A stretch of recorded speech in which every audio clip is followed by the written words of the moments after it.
Just testing you. Just testing. People that saw me regularly would think I did this on purpose the amount of times I do this. I kid you not. It wasn't on purpose. What an absolute imbecile. There's too many buttons to remember with this introduction for CK2. I've got to get the flipping shortcut key for the intro video, unmute my microphone, and I actually did the hotkey to unmute my microphone, clearly didn't register. Shift F6, then Shift F3 for the final transition. Must have not pressed the F6 hard enough or something, because I remember I did press it. I'm not making excuses, I did press it. Shift F6, Shift F3. Right, anyway, hello folks, welcome once again, welcome to CK2. I'll give somebody a virtual £10 if you can figure out what I'm about to do now. Come on, mute my microphone, I've got that out of the way. What's the next thing I do on the stream? I do probably one of two things, one of three things next. I'll give somebody a virtual £10 if you tell me what I'm going to do next. Flim flam? No, but before the flim flam. Of course we're going to have flim flam, of course we are. But before the flim flam, blow up the crops. It's not Halloween, it's not Friday the 13th. I only do that on Friday the 13th. Get food? No. Oh, you guys are slacking. Clearly, how often? You should have my ritual down to a T. My glasses are clean. I don't have to clean my glasses. I usually take my glasses off and clean my glasses. Sometimes I take my top off. It's not that kind of stream, but I take my jumper off or my, whatever I've got long sleeve. I take that off because usually I think, oh, stream's just started. It's a bit hot.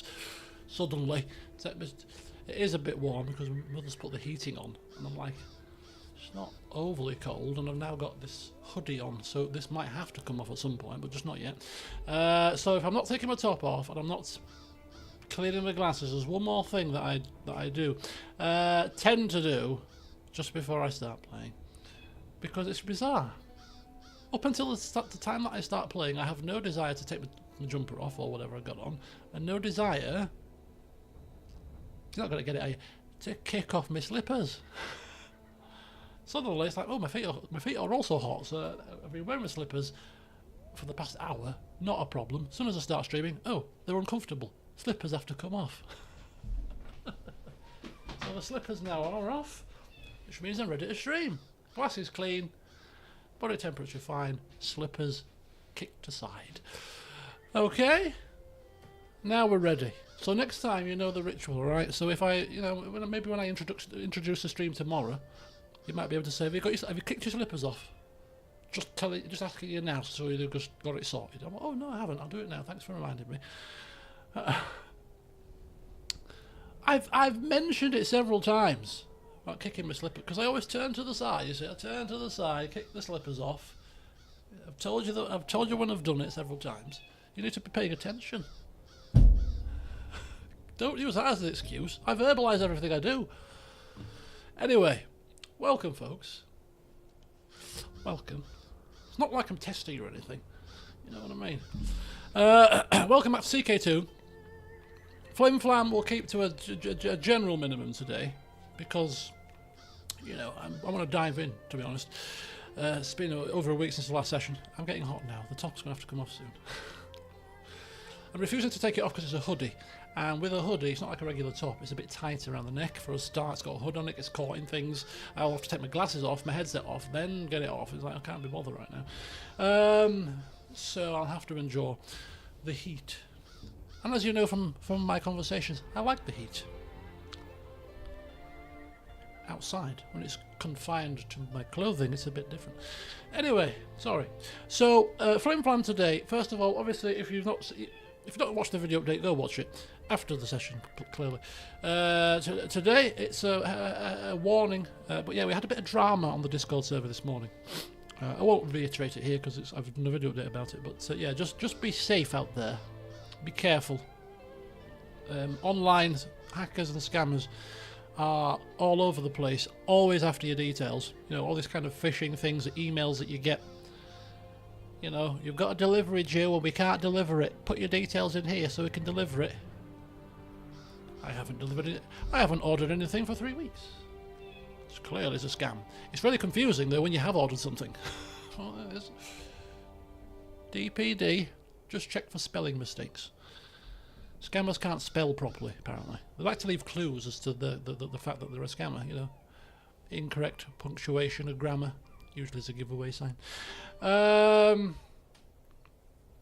You'll have to excuse me. I've got a cold. I mentioned it yesterday. I've got and it's the cold is at the worst stage for me. The worst stage is a sore throat stage. That's the worst stage.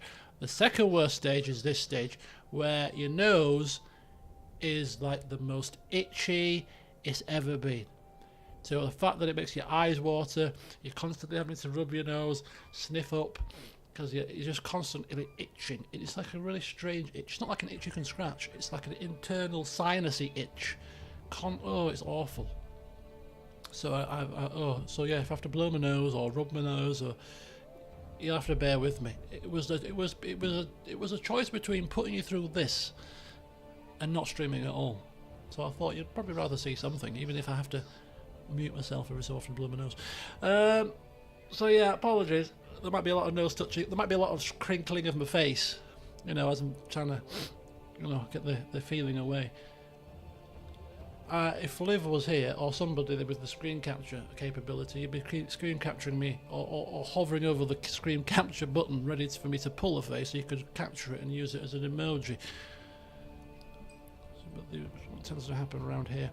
But anyway, final bit of flim-flam before we dive in. I told you I'm keeping it to a short. First of all, you've asked me how my day has been, I think, Sham, earlier. How was work? Yes, work was pretty decent. You know, worked from home, got the tasks done that I intended to get done. And whenever you do that and achieve that, it can't be a bad day. In the office for the rest of the week. So, in typical me fashion, you've got to do 60% of your time in the office, 60% of your days in the office. So you know it's averaged over a month. So over the course of the month, you use a little calculator, and it calculates for you. Takes off any days that you've got off on leave, any bank holidays and things like that. Calculates for you how many days you've got to do in the office for that month. And you can do them how you want. You can do them Monday to Friday, 2 weeks running, and then have 2 weeks working from home, for example, if you were 50-50. You know, or you can just do it 3 days on, 3 days 1 week, 2 days at home, and keep doing that. You can arrange it how you want. So I don't know if I turn the camera off. I just have to mute myself and then just go out of camera shot. That's no problem. Typical me. What I've done is I need to do 12 days in the office this month. There's 5 working days left of the month. How many office days have I got left to do? Just throwing it out there. You're not getting a virtual £10 for this, because this is an easy answer. Exactly, Jam, 5. So I have to work Tuesday to Friday in the office now, and also Monday, because Monday is the 30th of September. And it's averaged over a month, so it's always awkward when the month just spills over into a week. You know, it's like, oh, for God's sake. So yeah, I've got to do the next 5 days in a row in the office, which is a pain. But hey, it's called putting things off. Claude, welcome. You guessed correctly too. So screening techniques scammers use. Recipients who detect the scam just by analysis of spelling errors will be a waste of the scammer's time. They need serious dupes. They need serious dupes. They need people that don't read things properly. I was going to be really harsh to these kind of people, but the sad thing is, in all seriousness, tends to be the elderly that get caught out by these things because they're not as savvy with technology. So, you know, if I could just grab hold of a scammer in person, I'd do some damage, I tell you. Shelley, welcome. Good evening to you, sir. Hope you're well. Right, that's it. That is your flim flam. Told you, short and sweet. 10 minutes. It's got to be a record, surely. Unless somebody throws a comment out there that I just have to answer or digress on. But the final bit of flim flam is, you see, Charm, you had to do it, didn't you? You had to do it, didn't you? You had to do it. Flim flam was finished. 2 things then. First of all, I haven't done this for a long time. But I was thinking to myself, medicine. Got a sniffly nose, got a bit of a cold. I need some medicine to help me through the evening. I'm going to be streaming. Could do with a bit of medicine to just make the evening that much bit perkier. Who wants to have another guess? Virtual £10 not included, because this is another easy answer. What kind of medicine I have brought to the stream this evening? And just a clue, I'm not talking about the paracetamols, which I didn't buy today actually. These have been here a long time. Ibuprofen, Tylenol. Oh, clearly you don't know me well enough, do you people? Nagisa! Well done, Nagisa. Clearly Nagisa knows me far too well. First of all, interesting fact, I can't take ibuprofen because it interacts badly with my blood thinners. So I can't take ibuprofen, ever. I can only take paracetamol. So yes, well done, Nagisa. You win the star prize. I have decided to go for... Oh, I've clicked on something. Hang on. I've lost the chat. I dropped my coaster on the mouse. There we go. So yes, cheers. I decided to go to the shops. Genuinely, they say whiskey's good for the sinuses when you've got a cold. Probably with, so rum is an alcohol, so that's what I thought. Second thing I thought is, yeah, probably with honey and lemon. Maybe warmed up a bit, hot toddy and all that. No, ice and coke clearly is a better option. The thought was there, kind of. So, yeah, rum and coke, and I have to admit, I made it, and then I took a couple of sips as I was setting the stream up. And I don't know what it is, but I have rum and coke every Friday and Saturday when I go to my friend's house. Maybe only two or three, nothing major. But for whatever strange reason, sat here in the comfort of my own home, about to stream CK2, when I took a sip of it, it tasted so much more delicious than on a Friday and Saturday. Really strange.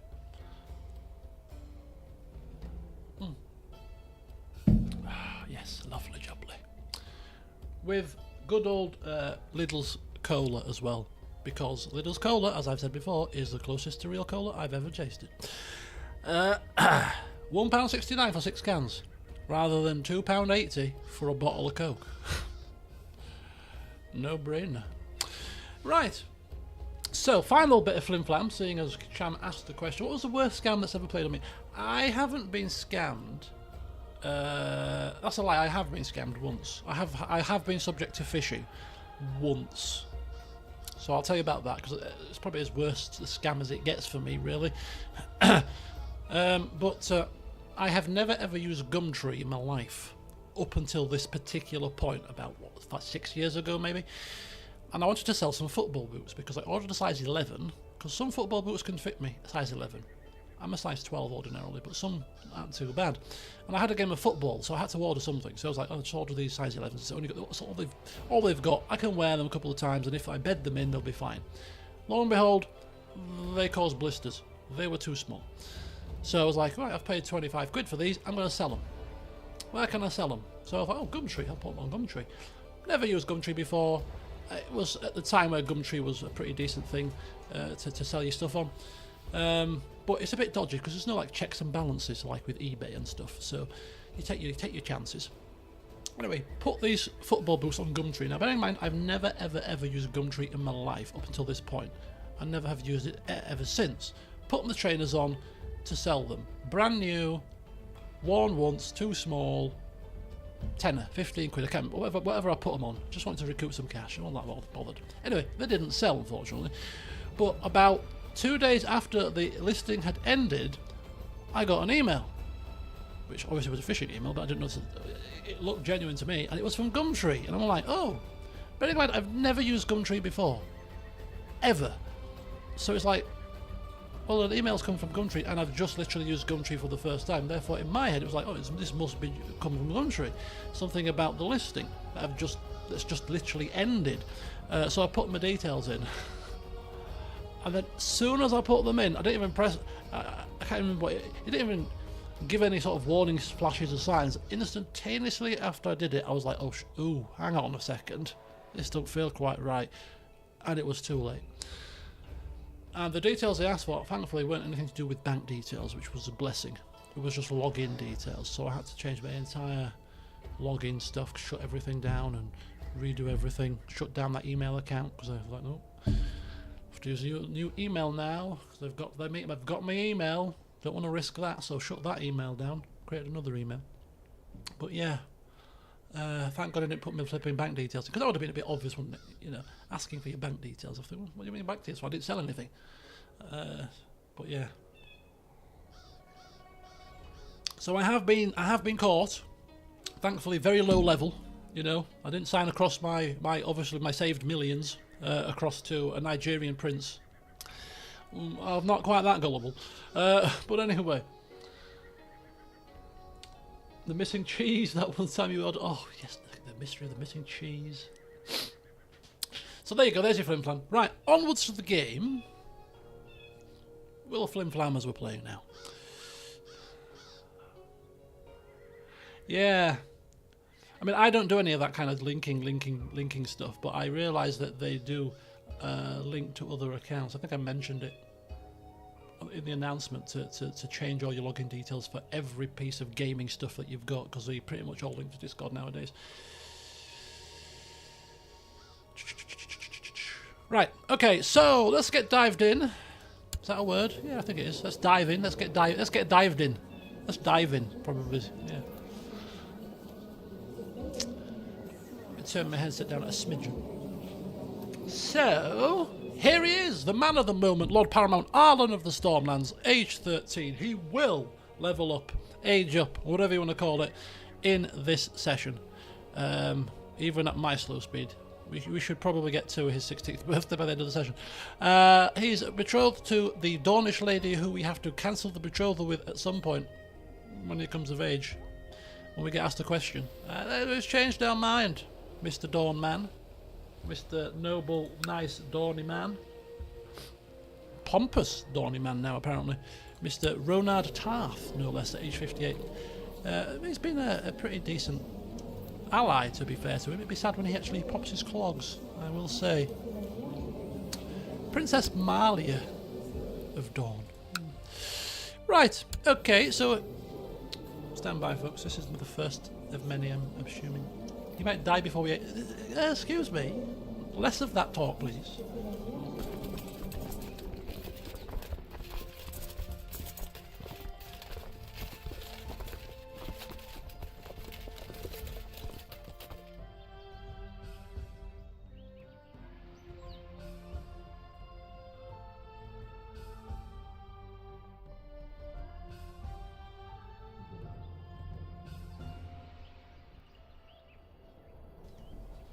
Okay, the rum's clearly not working, is it? I must drink more. Not doing the trick.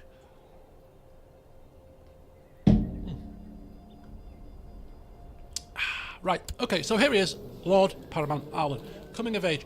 Not the greatest at the moment. Distinctly lacking in stuff. And slothful. But he's got a decent learning, so maybe he's going to be kind of a scholarly kind of ruler. That can fight a bit, maybe. We'll see. I'll call Chris. No, but I don't believe you. So shush, please. Not a chance. Not a chance.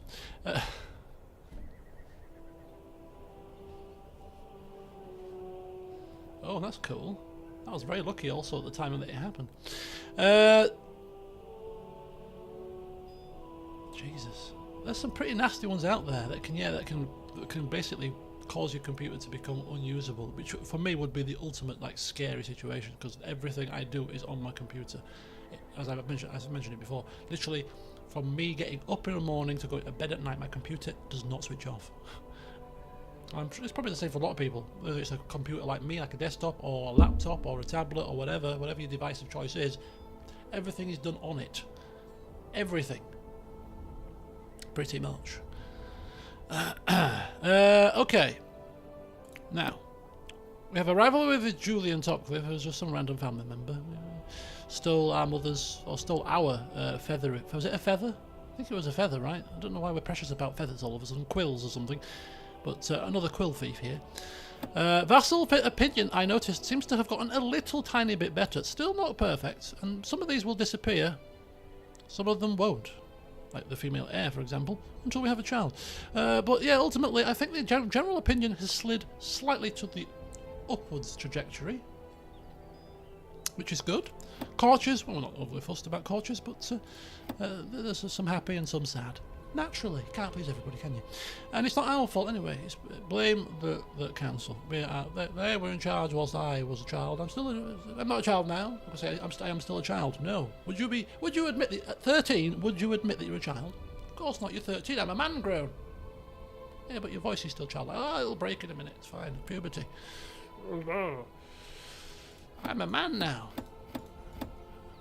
Oh. Yes, of course you are, boy. As if you're going to say that to the Lord Paramount at 13. You wouldn't even dare, would you? I'm a man grown. Yes, you are, my lord. Of course you are, my lord. Yes, very much a man. Yes. Right, anyway, here, the regent is this man. We'll get to him in a second. But anyway, yeah, we've executed a fair few people. We'll execute a few more very shortly. But yeah, ultimately, we're just going to see how he develops. That's him. We transpose over to the council. You're right. You're right. It is slightly off. For some strange reason. I don't know why this happened, actually. But the screen... Oh, it's on display capture. Oh, sorry. Oh, there we go. Is that better? 2 technical hitches today. Because I turned on screen capture so that I could capture the video update earlier. So it wasn't game capture, it was screen capture. Screen capture isn't quite 2560 by 1440. So yeah, it was slightly the wrong capture setting. Sorry about that, but well done for noticing. Oh, my nose is itching. Sorry. Oh, I don't need to blow it this time. It's just itching. Sorry. Bloody thing. There's no non-uncouth way to do that, is there? So you just have to put up with me doing it. Sorry, I'm not above theirs. I'm not a proud man, clearly. Picture of me on the internet blowing my nose, wiping my nose, for all to see. The embarrassment of it all. Right. Anyway, Simon Footley, Mr. Footley, who we invited because he likes to wear a hat and looked the part, and oh, he was an absolute kick-ass, intriguing fella. Yeah. And then he had a child who also liked to wear a hat. Now, he had a different hat on last time. He had a very similar hat to his father last time, I seem to recall, but now he's changed it for a green one. But anyway, the Footley family like their hats, and this guy is very good. He is now the regent, and also the castellan, so he's a man that probably has the say in things. So when we're looking at decision making, we're making them in the guise of Mr. Footley at this moment in time. Lots of intrigues, which we can't really get involved with because intrigues involve being in charge. We can't do it as a regent, as in a regency, so can't really do much intriguing. But we can certainly do some intriguing when we come of age, because I'm imagining that Sir Simon Footley will be guiding our hand a little bit whilst we get up to speed with things as a 16-year-old. So, but yeah, he's pretty cool, Mr. Footley, the man in charge of things really right now. Overseeing the realm, which is fine. Our justice here, Mr. Alaric Burrell, is fabricating claims here in the in Sunstone, because we're hoping to capture the entirety of the damn things. Could take some time, but well, we're not in a rush. We're 16. Well, we're 13 actually. Yeah, so we're going for them. Oh well, that's good to hear, Liv. Good to hear. We've got Master at Arms Sir Davin Payne. Remember Mr. Payne? We brought him over, I think, from the Westerlands. He was a tournament specialist. He was a kick-ass fighting man. He is going to be the new man with the plan. The new man that has it all. Remember the one guy? He died after my parents died, but he was like our guardian, and he took us jousting for the first time. I've forgotten his name. But it was like a foster father to us. What was he called? I feel like I'm doing a disservice by forgetting his name.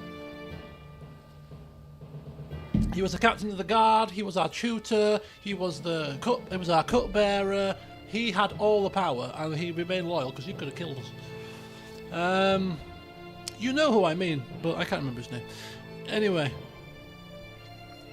Mr. Davin Payne is pretty much going to be the same kind of situation going on here, because he is our tutor. It wasn't Sir Sixil. Oh, then there was yeah, let's not speak his name, thank you. So I'm going to change tact with him. He's chaining the troops, which gives us levy size in the county that we're in, and I don't think Storm's End actually needs additional on reinforcement rate. I'm wondering whether organising the army might be better, because you get levy increase across all your vassals, and your vassals provide more of your troops. Levy reinforcement rate isn't quite as good, but it's still an improvement. But also we get the benefits of improving our commanders as well, which is quite nice. So I'm thinking of just maybe changing it up a bit. Don't know what anybody's thoughts are to that. If you've got a thought either way, let me know, but I'm thinking maybe changing that. Our treasurer, Mr. Terence Liddon. Now there's a bit of a story behind Terence Liddon, and we'll get to the story at the end. Just remind me if I forget. Terence Liddon, there's a story, and I'll remember. It's not that exciting, but it just needs to be highlighted, you see. So he's collecting taxes. We've got the spy master who likes us, which is always a positive thing, scheming, and the maester and the septon performing charity. So everybody seems to be pretty fine there. Yes, bodyguard, Davin, of course. I don't know why he was missing from the list. Captain of the household guard. Oh, yeah, that'll be you again, will it, Davin? Is that you, Davin? Yeah, I think it is. Yeah, not a problem. And whilst we're talking about the household guard, let's command it to improve my levies. Train them small folk up. We need men. We need them now. Right, dwarf, court dwarf. It's very rare you get one of these, but we have a dwarf. Remember, Dwarf Selmy, who came in the last session. She's got cancer. She might not be a very long-lived dwarf, but so while she's looking ill and pasty, we'll give her some honour, because it's an honourable title. The dwarves love it. Fascination and curiosity they are. Matter of prestige to the whole court having one is. Come on down, Ellen de Selmy. Let everybody glare at you in fascination. Hopefully that'll make your illness go more smoothly. Cupbearer, what's that you say? Oh, is that you, Sir Davin? Oh, it is. Oh, right. Cupbearer, captain of the guard, bodyguard, master at arms, and tutor. Yes, everything, yes. One man, great power, you say? Too much power, perhaps? No, clearly not. He likes us a lot. Okay? He will make sure that we live long and prosper. Wrong TV show. CK2, the Star Trek edition. Right. Looking at the small council of the kingdom, only one Lord Paramount on it. I thought was rather interesting, and that's the Trident Man. Could say something about the king, really, because the king is the man in the iron mask. Bonifer, 46, got disfigured, grayscale, I think it was actually. So he's put a mask on. Why would you do that? I don't know. Take your mask off. You had grayscale, you survived. That's clearly like a sign of strength. I'm a strong king. Grayscale couldn't beat me. Yes, look upon this disfigurement and you know what you're dealing with. A man that can beat this deadly thing. That would be my outlook. Easy to say when you've not got a disfigured face, I suppose. But clearly, if you've beaten Grayscale, that's a sign of some great constitution. Anyway, that's your council-y stuff done. We can't change the laws right now. The military's replenishing. Known plots. We're going to end some of them, but we'll also end as usual. But a couple of interesting things, I think. First, for serious at this point, kill Sabara Storm. You think, why? This is my sister, don't forget. Half sister. No, this is my full sister. Lots of people are backing this. Who wants to plot to kill my sister for no apparent reason whatsoever? Oh, a Baratheon. Maybe when I come of age and my highly scheming Castellan gives me a gentle nudge, maybe we might get in first, but for the time being, we'll let them off. Their family is dwindling right now. Yeah, some random Baratheon wants to kill my sister. Can't be happy. Got to keep an eye on that one. Oh, another person wants to kill another Topcliffe. Is my rival, but sometimes rivalry falls below family. And when another Baratheon wants to kill your family, I may not like you, but I like them even less. Another person we've got to keep an eye on, and another person we may wish to bump off first. Possibly, maybe, we'll see.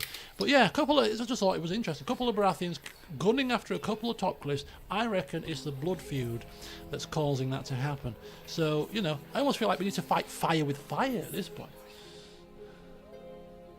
But anyway, let's auto-stop some of these plots and see what happens. Prisoners we have 4. You say, what shall we do with them? I say, they have been here long enough. They were part of an uprising. Clearly, they are costing us money because we have to feed them. Even if we're feeding them the barest of rations, it is still food. It still costs money in the long run. It is time to dispense of them. How, you say? Well, how do you think? Execution, of course. The council are on board, which means that it is a fully justified, sanctioned and non-tyrannical act. Goodbye, Dale. Hanged, please. There's no nobility here. Durandon. Now, Durandon is House Durandon. House Durandon is the most prestigious house on the scoreboard. I just checked before the session started because I wanted to see where our house fared in the grand list of houses, and we're not in the. We don't make it to the list yet.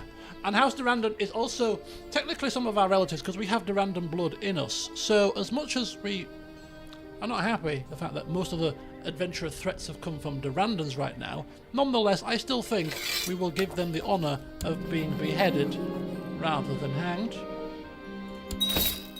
But Gunther and Gunther, I don't care if you have a house, you're getting hung and swung, buddy. Good night. Goodbye. Goodbye. There we go. No more food to pay. Lovely. We've saved about, you know, 1 piece of gold a year for the amount of bread that we have to feed those buggers.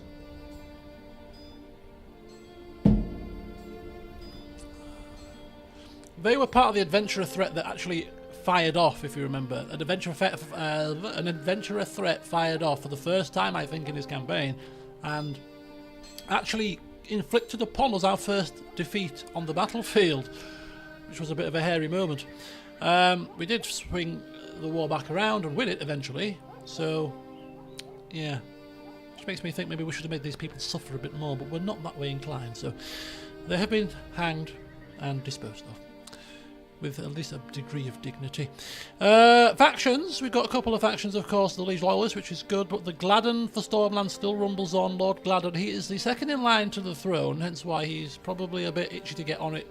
But he'll be careful of his plotting too, because he's probably not happy with the fact that my sister, if you remember, is the heir. Not that sister. The more capable sister, the ambitious sister who swanned off and married who she pleased, despite protocols, sister, who I wouldn't mind being in control of, sister, for something a bit different. She's the heir. So Gladden's not happy about that, clearly. But it is what it is. So that's that. Factions. Religion, everything's hunky-dory there.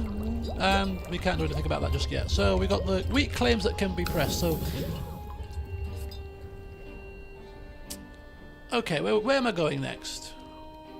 We'll do this first. So Blackhaven, right? I wonder if somebody can help me with this one. Blackhaven is in control. Well, Jeremy, rather, of Blackhaven is in control of Blackhaven. He's the Lord of Blackhaven. He has no heir to. He's not heir to anything else, it seems. But it says that this realm may pass from my realm, vassal inheritance. So what does he set to inherit? Let's look at his father then. So his father is Gold Road, Payne Hall, quite a big area up here. the High Lordship of the Gold Road and Horn Vale. So I was assuming, oh, maybe then he's gonna inherit our little Jeremy. He's going to inherit the High Lordship titles, and therefore, yes, Blackhaven would naturally pass out of our realm because he inherits a higher tier title than what he's got with us. But then you look at the, well, who's the heir to those titles? It's not actually Jeremy of Blackhaven, it's Terence, this chappie's brother, rather than his son. So I don't understand what's going on there. Why is it is primogeniture, right? So why is his brother, who happens to be our Lord Treasurer, remember I said about Terence and remind me of Terence? Yeah, the Lord Treasurer that we've got happens to be the heir to 2 High Lordships. We're just babysitting him, apparently. Could be a future alliance there to be had, maybe. But yeah, so why is our Lord Treasurer and his brother set to inherit his titles when he's got a son? I couldn't understand that.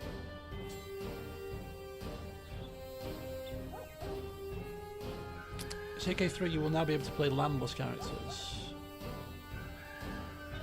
That's pretty cool, that. That is pretty cool. So literally starting out as a landless character, I'm assuming a landless character can start to get land and stuff, but there'll be other options available to them too. Because that would have to be a whole little game in itself, going on adventures and stuff. Maybe someone will inherit Blackhaven if the current lord dies. Well, given that we've got the vassal inheritance warning, the only way that this land is going to pass out of our realm is if he inherits a higher title. So I'm assuming that this might be a bug, a mistake. I don't know. Maybe. The complexities of inheritance laws sometimes escape me, so but it just seemed rather odd. And I thought maybe he's been disinherited or something. It doesn't say that. I mean, he's got a club foot. Does club-footedness bar you from inheriting? Who's the heir to Blackhaven? The heir to Blackhaven is also Terence Liddon. Oh. Maybe that's the vassal inheritance warning. If he dies, Terence will inherit it, and then when Terence inherits everything, it will definitely pass. Oh, so that's why we've got the warning maybe, but it still doesn't answer why Jeremy isn't inheriting his father's lands, and it's going to his brother like he's just been bypassed. Seems a bit strange. Unless, of course... No, that doesn't make sense, does it? Where's Terence? There's Terence.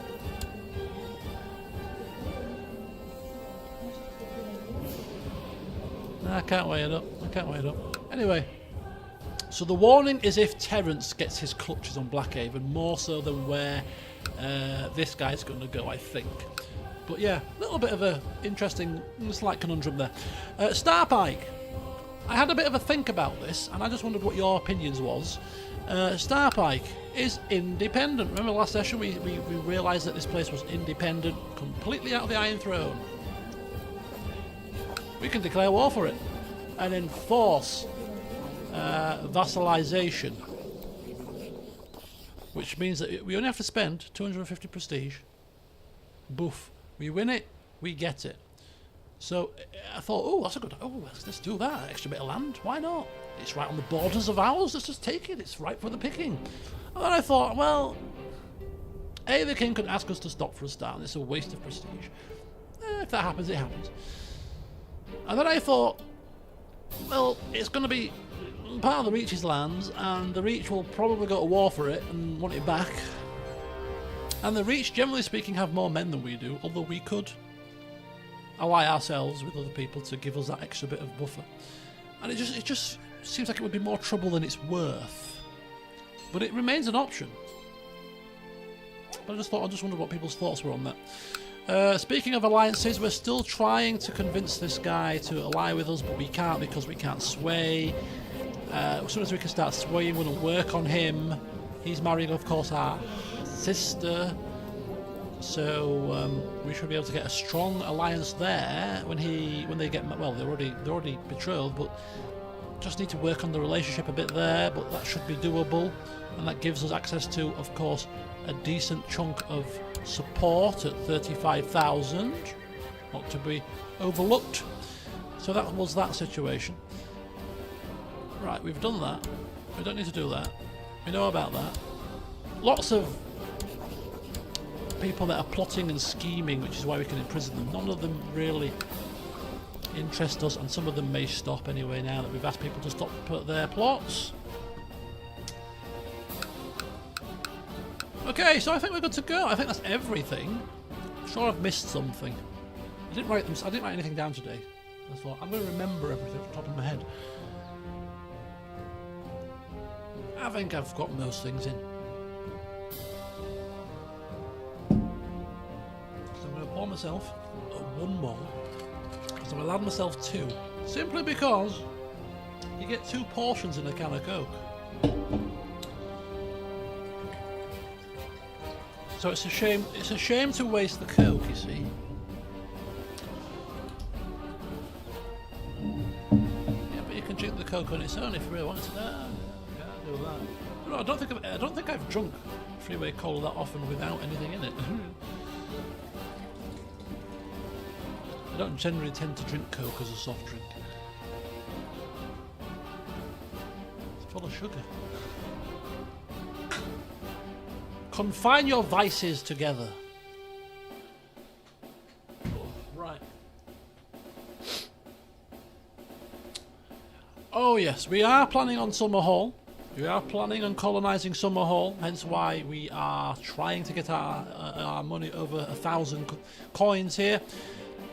We started yesterday's last session, whenever it was, last week, with 750 gold, I think it was. We ended at 711, and we were purposely trying not to spend money, and we lost money.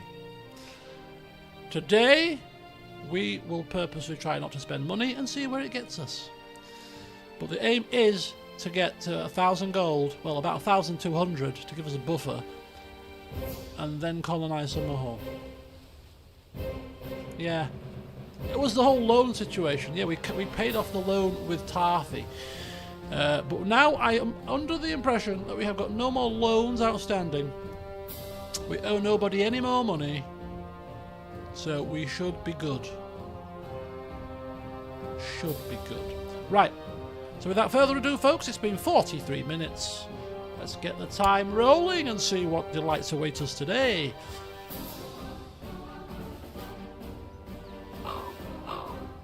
Okay, everybody's going to come to me saying how sorry they are for their idiocy. I'm so sorry. I don't know what came over me. At a moment of madness.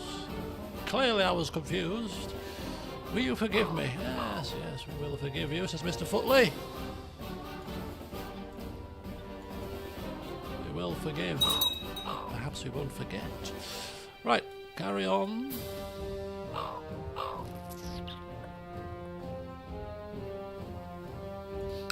What an unfortunate moniker. The Ugly. You must be really ugly if you've been called ugly, I tell you. That's a lot of plots, isn't it? Alright, I get the picture. Still 40 of the buggers left. End your plot now! What is it? I don't know, but just end it. I'm on a roll with these.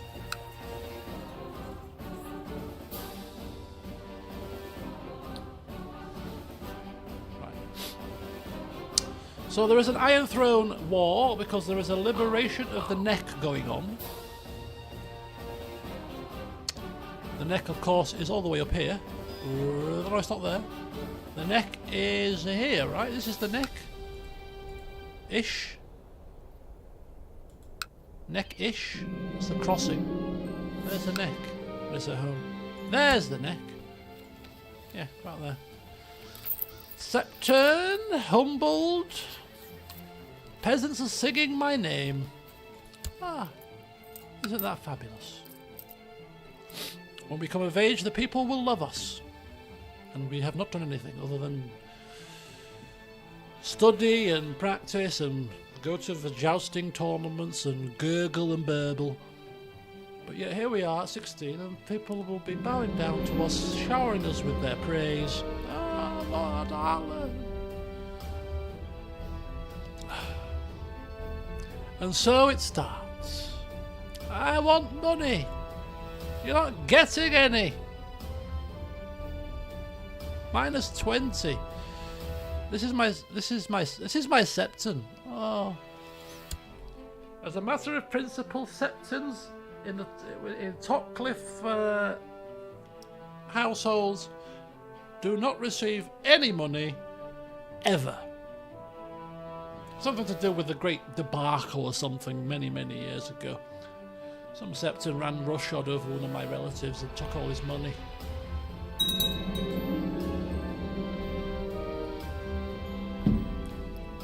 It's in the history books. I read it. Arlan, I'm a learned child. I know it all. Smart ass child. So Arlan the smart ass of Stormlands. That could be him. That could be him. I read it in the histories. Oh, aren't you a clever boy? So Alan Reed accepted, so that war for the neck is now over. That was very short-lived.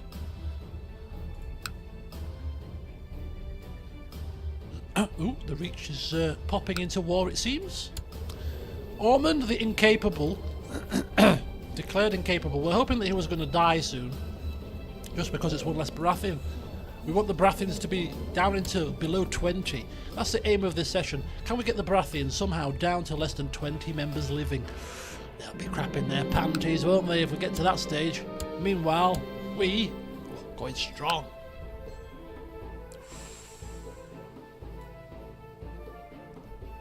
What was I saying about puberty? Shelley, are you still here? We were talking about voices breaking. What else happens at puberty age? Oh, hang on a second. You start lusting after the ladies. If you're that way inclined, of course. But look at that. He's got his eye on Samala Liddon, the crush event. Oh, this is an event. She is so funny and above all so beautiful. The blonde hair, the startled look, the lips that might be slightly turned close to the nose, the chin's a bit small, the good cheekbones though. She's a widow at 17. Unfortunate. I think I'm falling for her. He's 13. It's probably the first time it's happened. A few little things are going on in the body, and hey, this is over in you. Hang on a second. What's happening here? And suddenly he's infatuated. Infatuated. Our little Arlan has got eyes for Samilla of House Liddon. Fairly prestigious house, actually. Not too bad. Any lords? No lords left, it seems. Lordless, maybe, I don't know.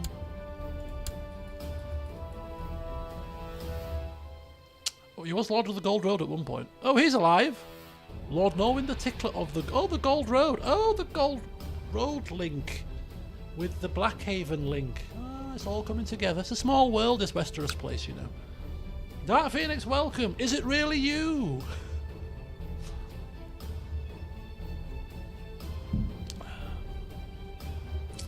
Okay. Of course, I mean, we're slothful with certain things. When it comes to our first crush, I sneakily suspect we're probably not going to be quite so slothful. So, we're going to go and approach her. Exciting. Exciting. I fled from Samilla's scornful reply and have heard laughter that followed me down the stairs. Oh, we got laughed with the Lord Paramount. You can't be laughed out of town. Who dares wins? We're not taking that.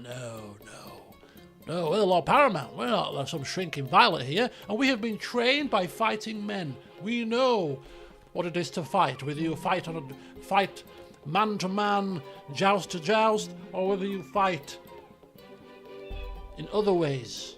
We won't be beaten, no. Clearly, we need to make her see sense. Yes. Teenage girl response to younger... Exactly. I mean, she's stupid. Has she got the stupid trait? I mean, the Lord Paramount, 13 as he may be, starts coming over and giving you the glad eye and starts making a move. You know, you might think, oh, it's only 13, but then you think, oh, hang on. A few years' time, a Lady Paramount and Stormman's here. Oh, yes, please. Of course, you know, she might not be that way inclined in terms of wanting power. She might just want a quiet life. Not everybody wants to be on the throne, you know. But nonetheless, I have to accept that I'm a failure, even a laugh. No. I'm using our training in fighting means that we've got a fighting spirit. We're a trained fighter as well, so fighting spirit, we're going to persevere here. Ooh, we have gained proud. Proud. It's not bad. Not bad. You've got your new card, graphics card today? Oh, nice. Nice. Always nice getting new computer parts, isn't it? Hope the installation goes smoothly and you are basking in the glory of your newfound graphical upgrade. Yeah, ambitious would have clearly been much better than proud. A slight prestige boost. Yeah. Ambitious was what, +1 to all stats or something? Or was it +2 to all stats? It's pretty decent trait. Right. I had better eat with moderation or I'll end up looking like my fat nanny. Fat people are ugly. What did I call him at the start of this session? Oh, a know-it-all. Also very rude, apparently.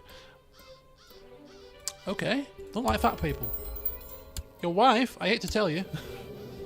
Oh, she's sturdy, not fat. Let's get that right. Let's get that right. She's sturdy. Big boned. Right. So, a couple of traits. Good. Gives us more to play with. Gives us a bit of a boost to some of our stats. So he's become proud and temperate. So he's a temperate man. Temperance is good. I like temperate, to be fair. Reserved, temperate with certain things. Not greedy. Doesn't want everything. Quite satisfied with, you know, with certain things.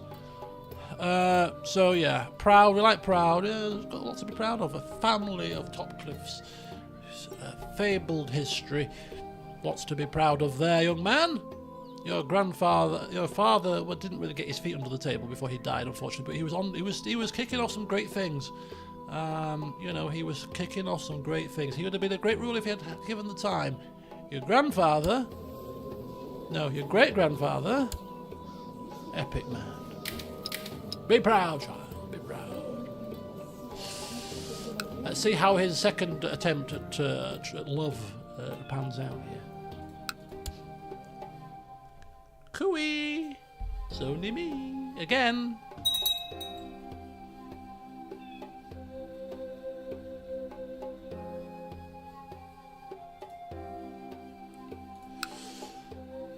Do not be beat. Oh! Oh, somebody's fighting for it. Vassal. Oh, somebody's beaten us to it. They've already attempting to vassalize it. Oh, and there's a de jure war too. Independent, you say? Not for long. Right. People aren't happy with that. Right. Okay. Lots of ransoming going on. Oh, up to 750 gold here. This is good. Should have seized the opportunity. Nah, it would have been too much trouble. This would have been the whole of the... That was quick. That would have been the whole of the Stormlands when the Reach want it back. It would have been mega war, you know. We don't want mega war. We're saving it for Summerhall. Not over one little poxy county. The cook accused me of stealing cookies. The spymaster insisted I had stolen her quill, and I was accused of quill. Another quill thief. Who are you? Tyler? Tyler Payne. I didn't know there was 2 options last time. The first couple of times we've... Hang on a second. The cook accused me of stealing cookies. The spymaster insisted I had stolen her quill, and I was accused of making a lot of mischief. But once I was innocent, I found the perpetrator, Tyler. So Tyler was the one that snicked it all. Now, this is not my mother's quill this time. This is not my mother's quill. We're not that bothered now. It's not my mother's quill anymore. And, you know, maybe a little bit of the Simon Footley regime is rubbing off on us a little bit, who has assured us that sometimes a little bit of intrigue is not a bad thing. So somebody being able to steal cookies and quills under the noses of the spymaster themselves clearly is a man or a boy that's worth getting to know a bit closer. Let us wreak havoc together. Yes, let's have some friends now. There you go, Tyler Payne. Oh look, Julian Topcliffe has got a portrait. Oh, hang on, something's happening. What is going on with that hair and beards combination? That is hideous. Absolutely hideous. Yeah, we're bitter rivals here. So for Julian Topcliffe, if I'd have realised the second time that we had the friends option, I'd have been friends with him, to be fair. Because again, it wasn't my mother's quill that he stole either. And he's actually pretty decent, patient, diligent, a bit shy and humble. He's a nice fella. So why are you stealing quills then and cookies? Well, I gotta say. Right, who's this? Ruler unmarried. Oh, we've turned 14, which means we can now marry. So before I asked the same question, and I asked the question, should we break the betrothal now because the marriage will be forced onto us automatically? But that was different because we weren't the ruler then. We were just in charge. It was somebody else. But we are the ruler now. So I imagine that we cannot get married to this woman without us having to actually physically click something. So I'm thinking that unlike the last time at age 14 we ended the betrothal there and then, just to get an extra 2 years worth of alliance here, I think it's probably worth holding out for a bit longer now, because clearly we can't get married without me actually having to accept the betrothal. I am going to save it though, just in case, just, you know, I'm a bit unsure, but if you leave without doing anything after a few months, they will cancel it and be angry. Yeah, but if I turn it down, they're going to be angry anyway. Might as well just drag it out. Unless they're going to be even more angry. No, we can just say that we were busy. We were busy. Too busy for marriage. We've completely forgot. Blame Simon Footley. It's all Simon Footley's fault. I'm just a boy. He was organising all the paperwork. What are you talking about? Worse than if you turned it down. That's a lie. Are you being serious? Oh, we'll have to live with it. It's not as if we're going to be in his good books. But what is the penalty for turning down a betrothal? We can't even tell because it wasn't this chappy that we ended the betrothal with last time. I think it was him, and he's dead now. Because we ended the betrothal with the Lannisters at one point. It can cause blood feuds. Oh, it can, come on now. A blood feud just over because we didn't marry one of the... It's a bit ridiculous. It can't be. This is the Tarths that we're talking about here. Your sire, Sir Davin Payne, has entered the upcoming tourney of Hadlow Keep. You know the minigame here, folks. Unfortunately, Lucas Meadows is now dead, so Lucas was the one that used to sit with us and told us the art of gambling. We're 14 now, we're a man grown. We've been to many tournaments now, we want to put a bet on. It's family, more the merrier. And Sir Davin Payne won the last tournament, and we didn't put money on him. Whereas now, he's our tutor, he's our cupbearer, he's our captain of the guard, he's everything. So now we have a new idol to pin our hopes on. And this time we might actually be successful. Who knows? So money on Davern Payne, clearly. And we are extremely excited. Bet big. All in. Simon Footley's in control of the money. Ooh. What happened there? I don't know. Somebody died. Sounds like a painful death. Ooh, hang on. What's this?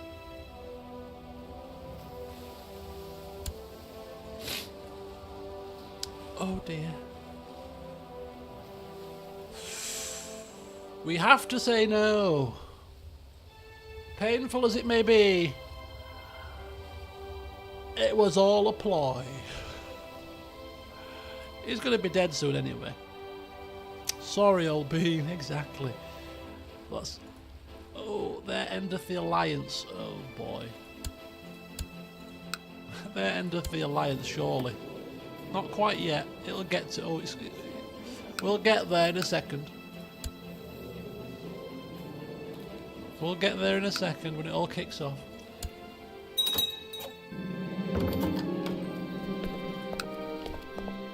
Has he asked again? Is he going to keep asking? Lord Russell of Conklin. Yeah, that famous house Conklin with claims to the flipping reach. Yeah. What the hell are you? Go! Kill him! It's a Baratheon! Die! Kill! Kill them all! Burn them all! No, we're not doing it, I said. Go away! Domain too big. What? How? What's happening? Why is my domain limit just suddenly reduced? End the betrothal. -20. Let's just end it naturally. Broken down. We're all alone again. What about you? Yeah. So I did a little bit of an experiment off camera, and if we do send him a gift, it is enough of a rise of opinion to make this alliance happen. So in an emergency, we can get this alliance to happen, but we're not going to do it until we really need it. And instead we'll try to work on him with councillors and with Swain to get it naturally. But yeah. Anyway, where's this tournament? What's going on? We want tournament action here. Sir Davern. Want to see Sir Davern. Baratheons might lose this reach war, do you reckon? How many men has he got? He's got 16,000 men. He's got 48,000 men. I don't think so. Okay, here we go. Sir Tristan, are you in? No, not Sir Tristan. Sir Davern.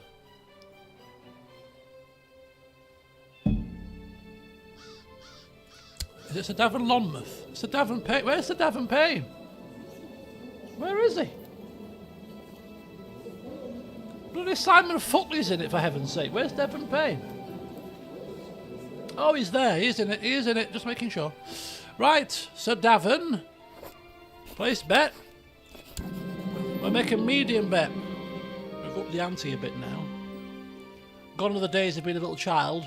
Throw 5 in. Throw 5 there. Come on, throw 5 down. Yay! There, look at him. He loves it. Throws 5 in. No. Throw 5 in now. Age 14. 5?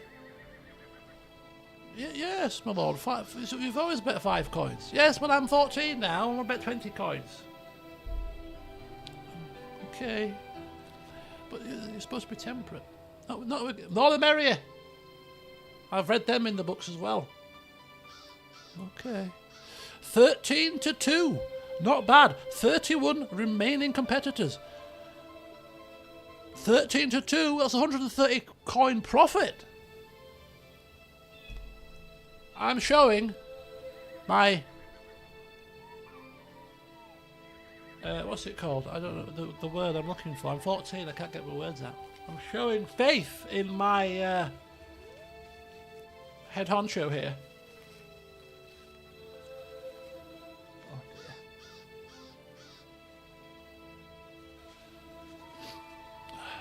Medium bet, here we go. He's got 2 tournament wins, please make it a third. 130 coins, I don't know how big is the biggest win we've ever had from a tournament. I don't think we've ever had 130. This could be the biggest win that we get if we do indeed get it. Right, also, somebody mentioned getting this guy married off, just in case, to get him basically, to get him... There you go, that'll do. Yeah, off you go. Yep. Off you go. So that they have kids, basically. And then when they have kids, they reduce the risk of that. But to be honest, he's a lord, right? So he will have his own kids. Probably kids... He will get his own marriage, rather, when he comes of age. And he will probably marry somebody that can have kids, whereas we just betrothed him to a 3-year-old. Which has delayed the process, I feel, a little bit, perhaps. Can we cancel that? Oh, bugger. That's probably not the best idea, actually, in hindsight. Never mind. It's fine. Let's go! Let's go.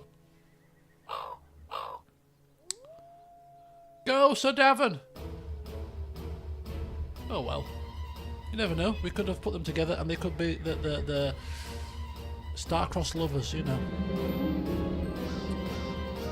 Sir Davin wins! Come on! We've been here before! We've been here before! Lord Arlan, if you remember. I've got a feeling! 30 more to go. He fought well, he fought valiantly, and he won! Win again! Sir Giles has been sent flying, and, oh, grievously injured! Grants wins. You've killed a man.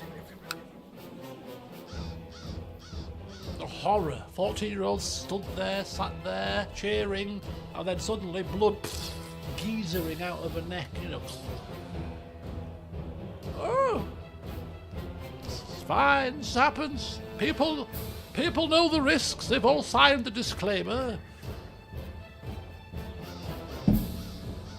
Thou shalt not sue me if one dies. Well, your family at least, anyway. How unfortunate.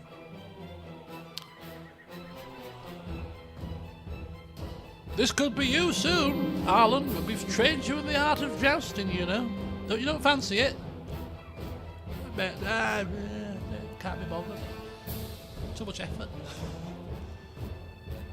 Sir Davin wins again! Oh, got itchy nose. This is actually a proper external itch. Ah. So Davin wins again! Who was he beaten? I don't care. He's won! It's 2 wins! It's 2! Oh, exciting, exciting. This could be the new Gold Hollow reincarnated here. Let's not get ahead of ourselves, Lord Arlan. How do you know about Gold Hollow anyway? I've done my readings, I keep telling you. I'm interested in the history of the family. Sir Giles Lonmouth, Sir Wendell Storm. Giles is on horse, so Wendell is the winner. Oh, it's this guy! The guy that looks like a flipping honourable... It looks like he should be the Kingsguard commander. He's just got that whole Kingsguard noble commander look about him, hasn't he? We've seen him before. He's got the higher fighting combat, even above our Sir Davin. Doesn't want to come to our court, unfortunately. Wants to stay with his lover, Lucinda. How about we invite Lucinda over? Damn it. Damn it. We need you to come. Just because you look like a flipping honourable fighting man. Oh. Right. This is where Sir Davin loses to this man now. In recognition of my glory and honour, whilst we are stood there, you know, probably one of the highest ranking spectators, we're a surprise gift. It's time for us to be a knight, it seems. Whoa! Of course! Fantabulous. Of course.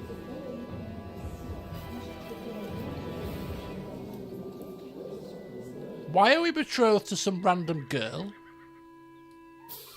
Would somebody care to explain why I have been betrothed to some girl, random girl here? I don't recall accepting a betrothal anywhere, do you? Her father is Sir Wendell Storm. What? I looked at his portrait. I didn't betroth to his daughter. What? I think you did that by accident. I didn't click on his daughter. I didn't even click on arranged betrothal. I just looked at him and it did invite to court.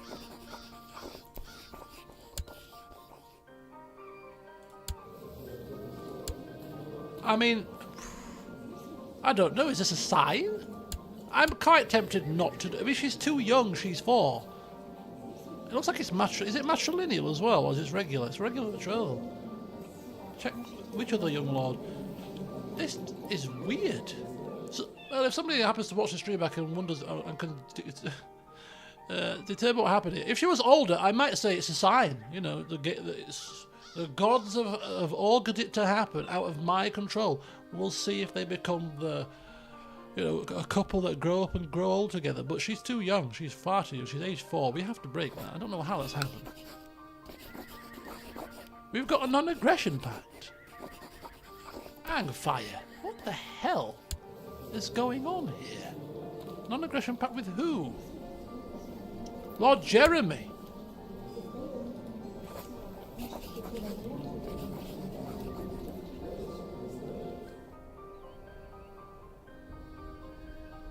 Oh, yeah, she's linked to Jeremy.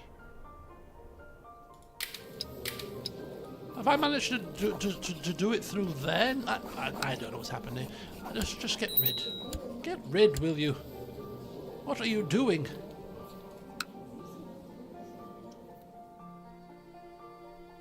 We took his relative for a betrothal. Not offered him one. Oh, I see. When we tried to marry him and arranged betrothal like this, and we did that, we did this. It was us. It was us that was getting the betrothal, not him. Oh, I see. Yes.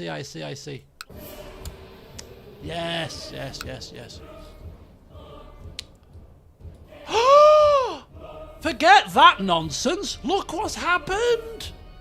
Sir Wendell has been unhorsed by our very own Sir Davin. Look at that. Look at that. He fought well. He looks good. But nonetheless, my teacher wins. We don't win the tournament yet. Let's not get excited. But we have probably taken out our biggest threat. Oh, this is good. Come on. Come on, Sir Davin. Don't let us down now.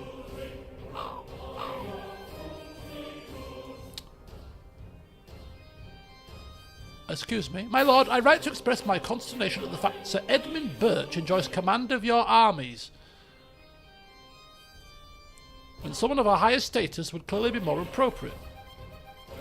I should take his place. Who are you? Master Gerald. Yeah, you're probably not too far from the truth. Who is he? Sir Edmund Birch. He's married to my half-sister, though.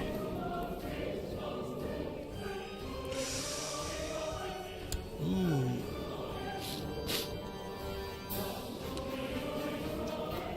Ooh.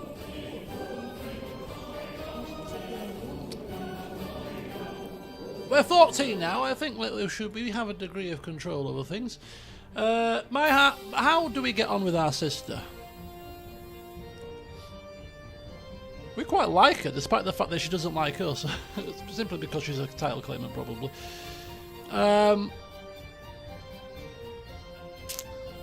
She's half Baratheon. She's not half Baratheon. Oh, she is, you're right. Sorry, she is half Baratheon. She's half Baratheon. Somebody is at my front door. Or maybe it's a spider.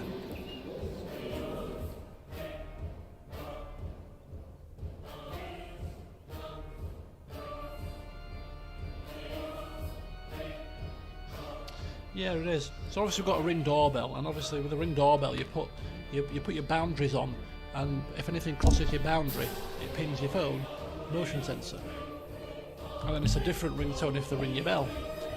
Right in front of our sensor, and I can't bring myself to remove it because I like animals and creatures, apart from moths and wasps.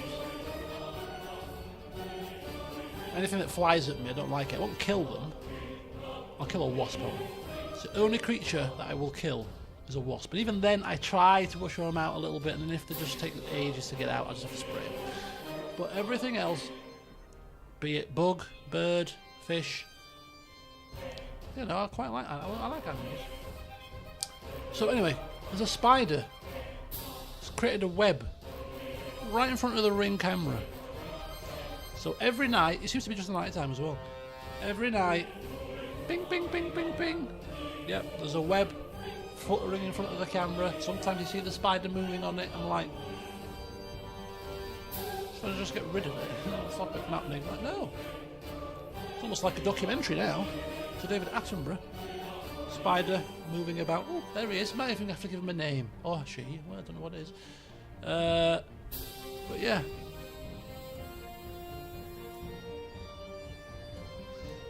I haven't named it yet. Bertie. Just a name that came to me just out of the blue. Bertie. Bertie the spider.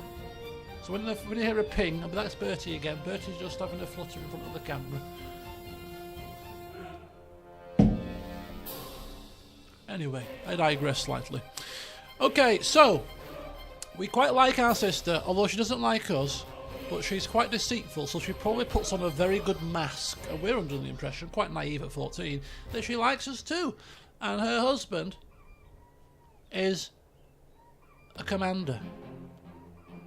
So were you. Yes, but he's a vassal. He's a vassal. And it's very important to please your vassals because they pay taxes to you and give you their men and stuff. So, you know, perhaps actually it's probably quite wise to actually give him some command. You know.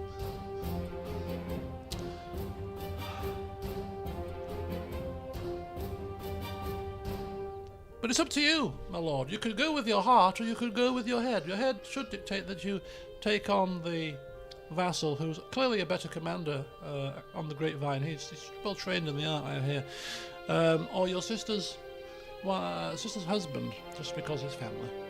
It's up to you. I shall let you decide. You're coming of age now, you see. I'm a proud man. Family first. No, I think we'll stay with the blonde man. Sir Edmund Birch. Yeah, that's the one. Yeah, stick with him. Brother-in-law, I think you'll find. Yeah. Okay. Very good. Very good. Ooh, yes! We've done it! How long has it been? Oh, this is fantastic. Sir Davern Payne on horses. Look at this. Look, we have the two finalists. Sir Davern Payne and our very own courtier, very own giant sandman. Both are in the final. Sir Davern wins. He's got 100 fighting ability now. I don't know if it was 100 before. I think it was 95 or 90 maybe. Or maybe he was 100. That could have been close. I'd have been horrified if we'd have lost to our very own courtier. But yeah, we have the first two in the final. The first two, first and second place. We have them both. There could have been a bit of... Just fall off your horse, will you? Sir Gelwyn sand. Gelly on sand. Gracefully, if you don't mind. But yes, no, it was no holds barred, all above board, and Sir Davern Payne the tournament specialist gives us our first victory in generations. Oh boy, and what's that going to have done now to little Arlan? It's giving him a taste for tournaments. Oh, here we go. Look at this. It's easy, these tournaments, isn't it? Easy peasy. How much money? 130 gold, you mill. 130? Oh, when's the next one? Oh, Sir Davin's got it covered. Oh, he's got it covered. I think we can give him a weapon, can't we? Can we, like, gift him an heirloom? If we were to give him one of our artifacts, we can't. There's trouble with giving an artifact away. He can't get it back, I don't think, unless he dies. Can we get it back off him? Because if we were to give him an artifact that boosts his personal combat as well, he could be the next Gold Hollow. You know what I mean? If we were to gift him something that gives him an extra plus 15 to personal combat, that'll take him to 105. That'll take him to 110 fighting ability, which would be crazy talk. That's tournament winnings like a cash machine, you know, like a fruit machine. Ching ching ching ching ching ching ching ching ching. Sir Davin, he'll be all tired out. My arms, my legs. Next tournament, please. But I just did one yesterday. Come on, come on. I want to know if we can get it back. If we can't get it back, I'm not giving family heirlooms away. He's proud. We don't want to be giving heirlooms away willy-nilly. Trouble is, we're very young, and he's not that old. So even if he get it back when he dies, we'll be without it for a long time. And who's to say that we won't be good fighters ourselves and might need use of it? So we can't get rid of Knackercracker. It's a cancer-curing tool. Oh, I'm just thinking of the flipping money. We'll see what happens when we come of age. We'll see how the traits and the stats land as to whether we put faith in ourselves to hold it, or whether we put faith in our commander, our marshal, our tournament specialist, our commander of the guard, to give him an auspicious, crafted family weapon. We have a claim on it and can request it back. Okay. All right, we'll make the decision based on that. Then it's not a problem. Well done. Give me my money. Woohoo! 905 golds. How much does he win? 148. Probably not as much as I won. I'm betting on him. You do the fighting, I'll do the betting. Maybe I'll give you a gift down the line to show my appreciation for your efforts. Oh, well, the Reach has gone to holy hell here. Let them crack on with their problems.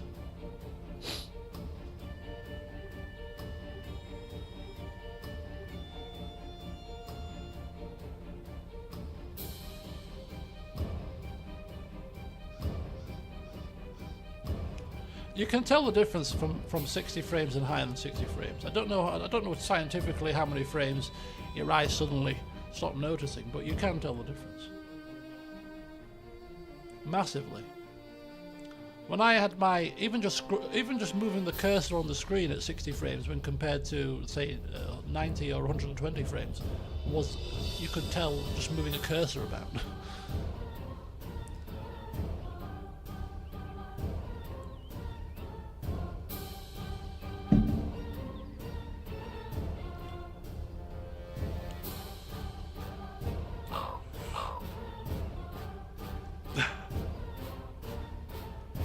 Devon!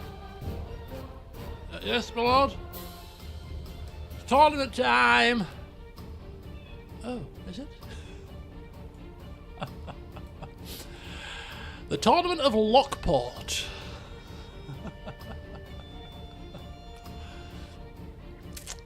I shall attend with... Oh, these are the people I grew up with. I feel we are bonded over the years. Oh, look look at that. Michael Durandon, Ronald Amandon, Mary Payne, and Edwin Tallstag. Okay. I'm participating in my own right. At age 14! That was a misclick. No! I want to watch, not flipping fighting it. Even a laugh. This is not good. Can we not cancel? I've got a cold. Oh, I hope you're wrong. Oh my god. He can't be at 14, surely. It must be 16 to take part in the film. Nope, we're just watching. Thank God. Right, who's in it? Sir Davin? Sir Davin! Yay, Sir Davin's in it again! Sir Davin. 11-2. Should be even better odds. Oh, I want to give him my weapon. Lemon, is that you?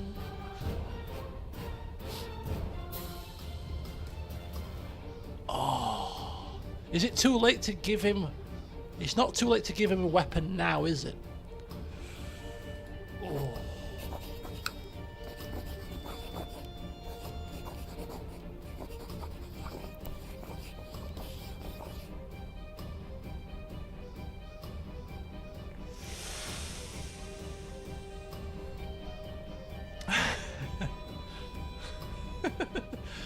Oh. 110 fighting ability. The money we get from winning these tournaments with that ability, we can craft another weapon. I'm tempted. I don't think we're going to be anything great when it comes to personal fighting ability. Therefore, we're not going to have much use for the icicle. I'm being assured we can get it back. So if we can get it back, then this is not really much of an issue.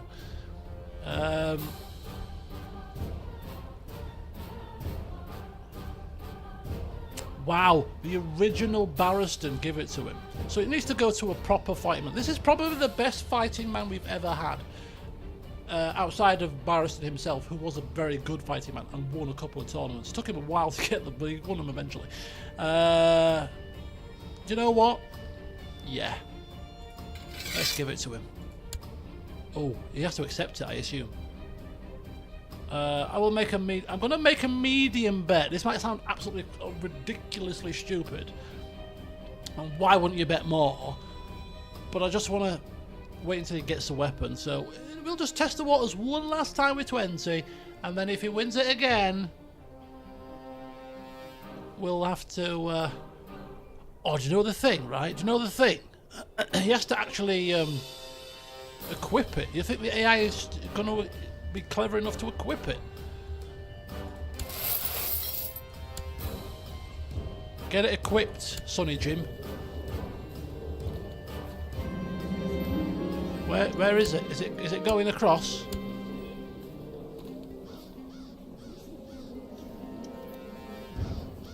It's not going anywhere. Does it go automatically, or does he have to accept it?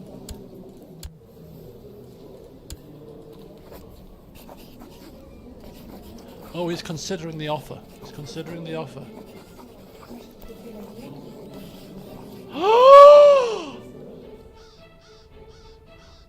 How can he meet this guy in the first round? Revenge was had here. Oh, for heaven's sake. Don't believe it. And hence why we didn't put a large bet on until he was in full possession of the weapon. Oh. Never mind. There's always another tournament. And we will be prepared. Don't you worry. He fought well, did he? We were just unfortunate. How unfortunate to get probably the highest fighting man in the tournament. What a splendid object. Right, so let's just test this theory. First of all, is he going to wield it? He's wielding it. Why is it not giving him the bonus to the personal combat? Maybe it has to tick over or something. Tick over. It's not providing him with the bonus. Hopefully that'll take over in a minute. He is weird. He is. It does not show, but it's there. It must show, surely. Okay, so he's got that now. So how do we get it back off him then?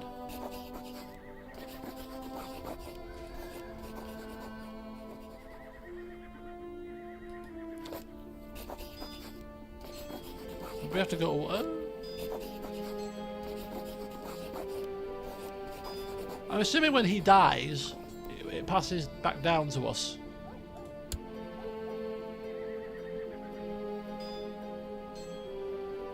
Once he dies and another owns it, we can call our claim. Oh, okay. So he's going to have it till the end of his days, which is perfectly fine if he wins some tournaments with it. We better hope that that happens after we've just gifted him the highest quality weapon. I don't care anymore now. Don't bore me with this nonsense. Edmund Birch, my brother-in-law, has become a cropper. He's actually not a bad fighter himself, to be fair. Who's this fella? Ormond Storm has won a tournament before now as well.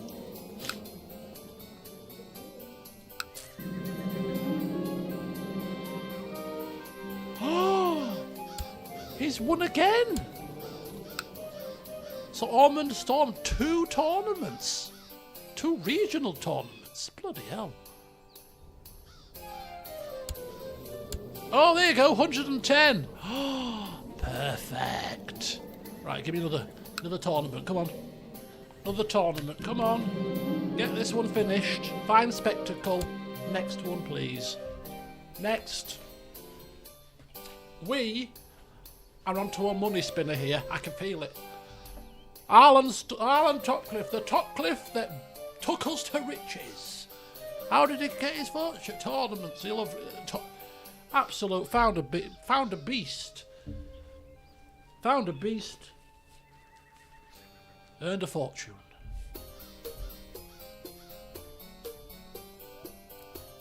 There won't be another tournament for years now. You watch. I mean, these are all my vassals. These are all my vassals, right? We sent ravens out to whoever. All the vassals send the ravens. What do you want to say, little Arlan? Lord Arlan here. What do you want to say? I want to say that I want tournaments. All of them. Tournaments, all of them. Yes, I want every single vassal to hold a tournament within the next 2 years. All of them. Oh, right, okay. Tournaments. When one finishes, I want another one. Go. Okay. Tournament finishes. Lady Lynera, who's actually the spy master, sat there. Would you like... I don't mind having the next tournament, my lord. I'm happy to put one on for you if you want. Yes, put one on, thank you. Very much. Lady Lynera, thank you. Make sure it's a good one. Right. Now. Sir Davin.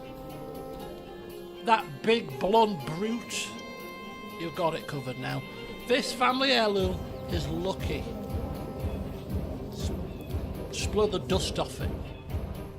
You should be honoured. Nobody's wielded this since Barristan, the man himself.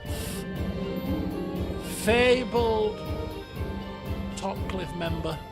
One of the most famous, if not the most famous Topcliffe family member, according to the history books that I've read, of course. Him and his missus, both classed as the power couple of the Topcliffes. Lady Bethany. Do not let me down. Perhaps I can place a bet. So this is only a local tourney, by the way. Right. Only 2-1 paltry odds here. This is like child's play to Sir Davin Payne, wielding... He's just a regional tourney just to get the feel for his new weapon, you see. Bit of training. I mean, medium, we're only going to get 40 gold, but won't be greedy. Or should we be greedy?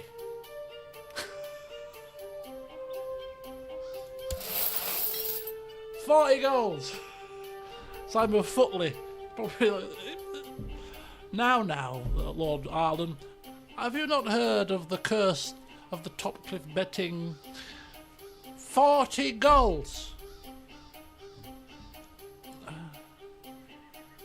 40 golds it is. If this loses, however, it's not going to lose. Not going to lose. I guarantee it. It's Sir Davin Payne. He's brilliant. Okay. Summer Hall. What about it? Look, if we win this, Summer Hall is going to be built. All we're missing is 20 gold for the welcome mat. It's fine. Sir Davin wins! Put-a-tush! Straight away, he's just getting warmed up. Goodbye, Gunther. Ooh, look at that. Dispatched of a 75 personal combat. Just like that. Not a problem. Bang, gone, off. Straight away. No wonder he's depressed. He got whipped off his horse so fast, he didn't know which way was up. Come on!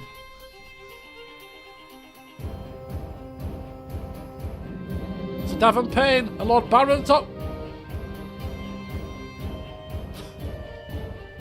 Oh.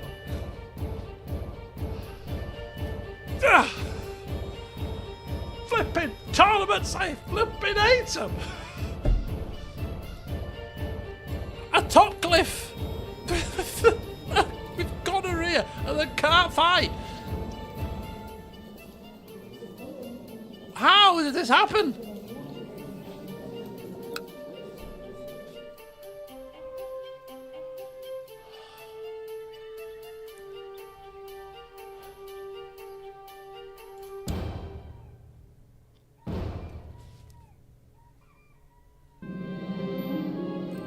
Oh, hang on. Oh, it's bugged. Davin was the winner. Oh, hang on. Have we been... Oh, it could be a glitch. Hang on. All is not lost. Hang on. We threw all our toys out of the pram there, and actually, the herald and the winner is... Whatever the other guy was called.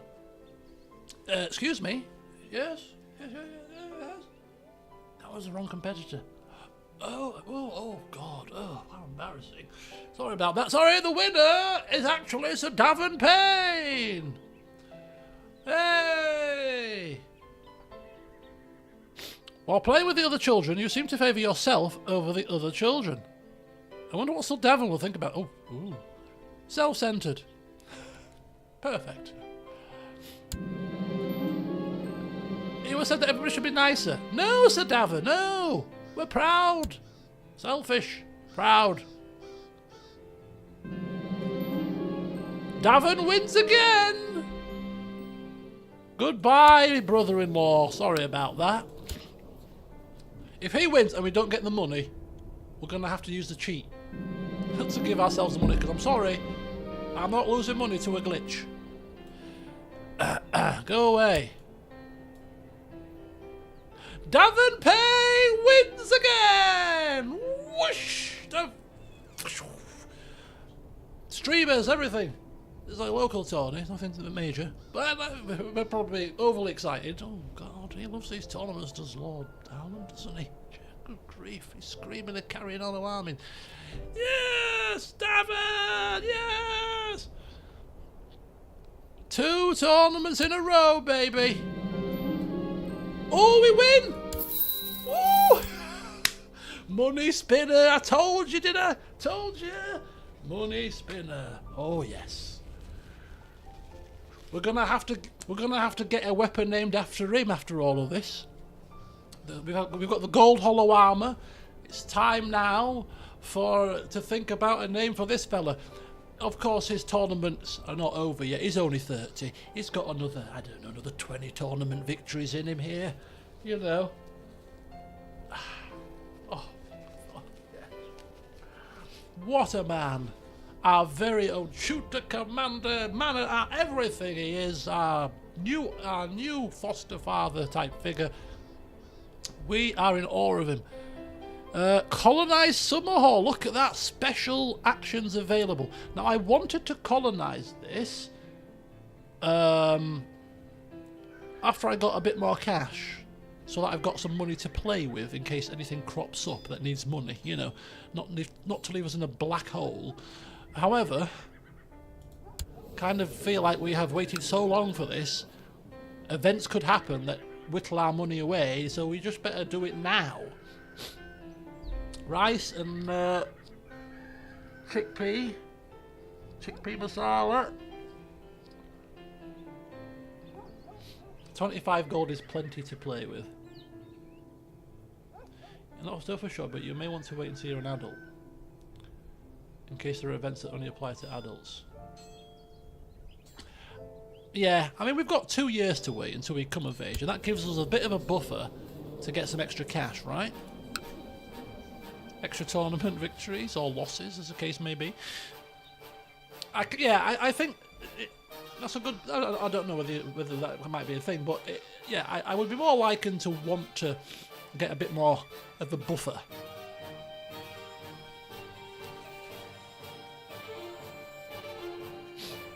Two years to lose it all. 2 years for us to die and have our proceeds split between our family members. Oh, what to do, what to do.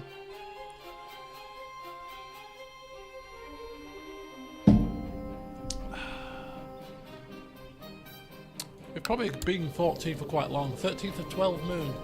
Yeah, a year. We're going to wait a year.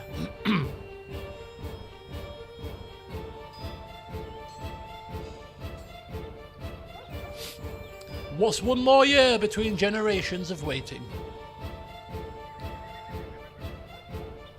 I'm likening this to us preparing the way. You know, scouting it out, making plans, what we're going to do, drawing up all the things. Thank you. Right, who's the next one that hasn't held a tournament lately? Ooh, we've got a picture. We've got a picture. Hang on. Look at us. The frizzy blonde hair. I like it. It's not quite a Topcliffe look, but look at him. He's got the fur collar. I quite dig in the goatee look as well. I'm liking it. I'm liking it. Arlan. Oh. Proud. Slothful. We'll make him slothful in some things, but not complete. Oh, we can give him ambition already.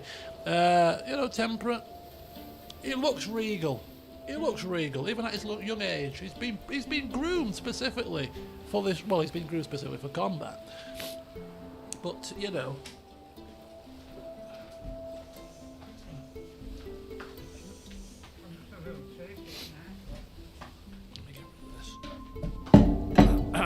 yeah. So, what ambition? Get married. That's the only ambition, get married. I mean, it'll do to start with. It'll do to start with. Okay, so we'll find him a wife. Shall we find him a wife now? For a very slothful man, he's very active. Tournaments, go now, want tournaments now. Marry? Yeah, now. I want married now. I want marriage now. Now. He's 15, he's in puberty, he wants marriage, he wants the, you know, let's give him marriage. So, Simon Footley, we need to give him a suitable... Where did the golden hair cheek come from? I've not got a clue. Was his mother? His mother was brown, his father was black hair. What's going on here? Right. Marriage time. So, Oh, look at that! We can have an alliance with the Lannisters. They've finally booked their ideas up. Ah, now that we have come of age, ask them again. And they said yes. So we've got an alliance with the Westerlands. Dawn are a really funky place to get alliances with because of the whole matrilineal stuff. Check grandparents. What for the blonde gene? Dark-haired Jean's here. She was grey. Don't know what her hair colour was naturally. Mother. Oh, white hair. And blonde hair. Maybe, yeah, grandparents kind of skipped a generation. Perhaps. I'm thinking Trident. Trident is a good place to get married into. The oldest. The trouble with the Trident is children are very young and they're going to want to be married matrilineally, the oldest ones, because of the heirs. A bit unfortunate. The Vale is always pretty weak.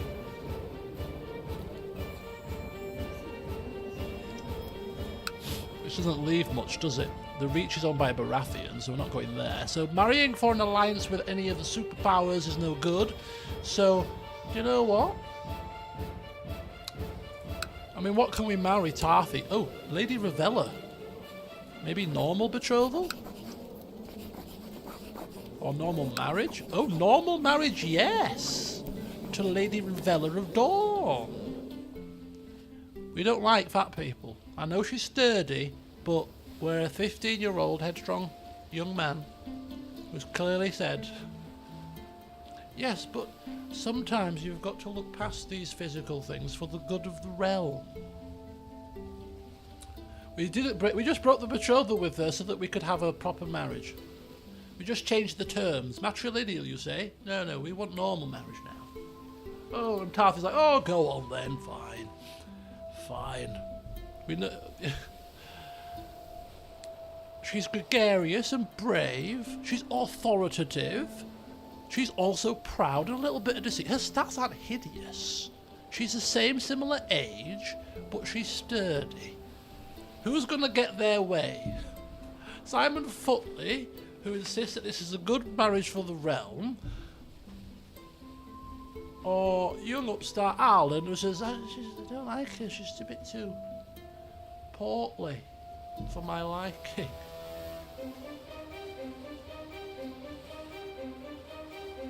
She's not portly. She's well built. She's a strong woman. She will give you strong children. Strong, sturdy children. Hearty children, not prone to illness.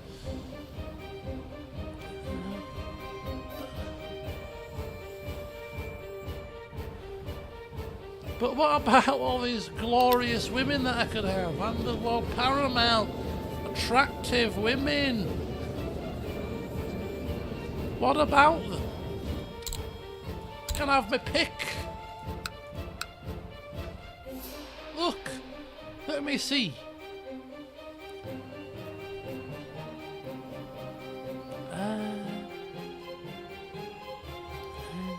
Ooh, look at her. Shoemaker. Schumacher.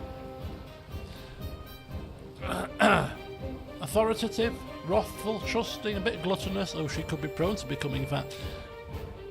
North Lady. Oh no, that's the wrong person. She's got decent stats actually. Attractive.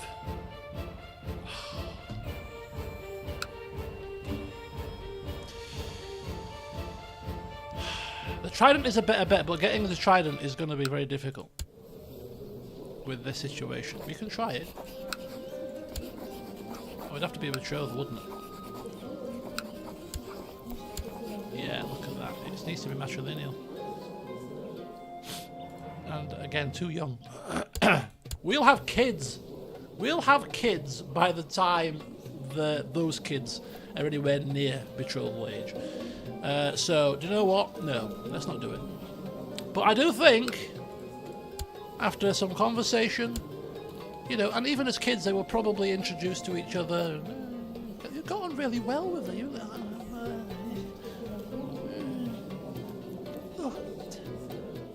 Tarfs have been been allies many years, and of course, you know, very close bonds.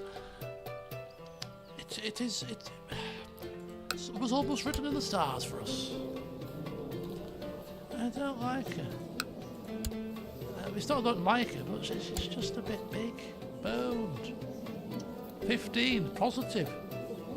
She likes us, we like her a little bit. We grew up, we've been introduced a couple of times, we've got on well played games and stuff, but it's different marrying somebody, isn't it?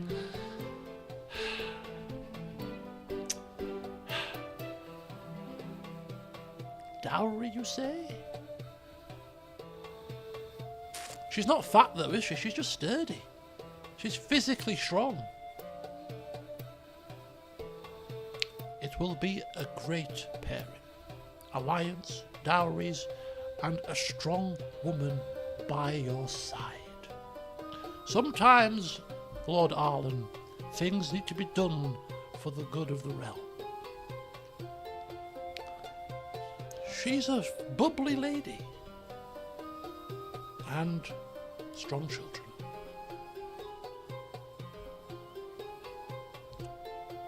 What would your father say? What would your father do? I don't know, he died when I was very small. I can quite assure you, if you've read your history books like you say you have, that you will understand what I'm saying is quite correct.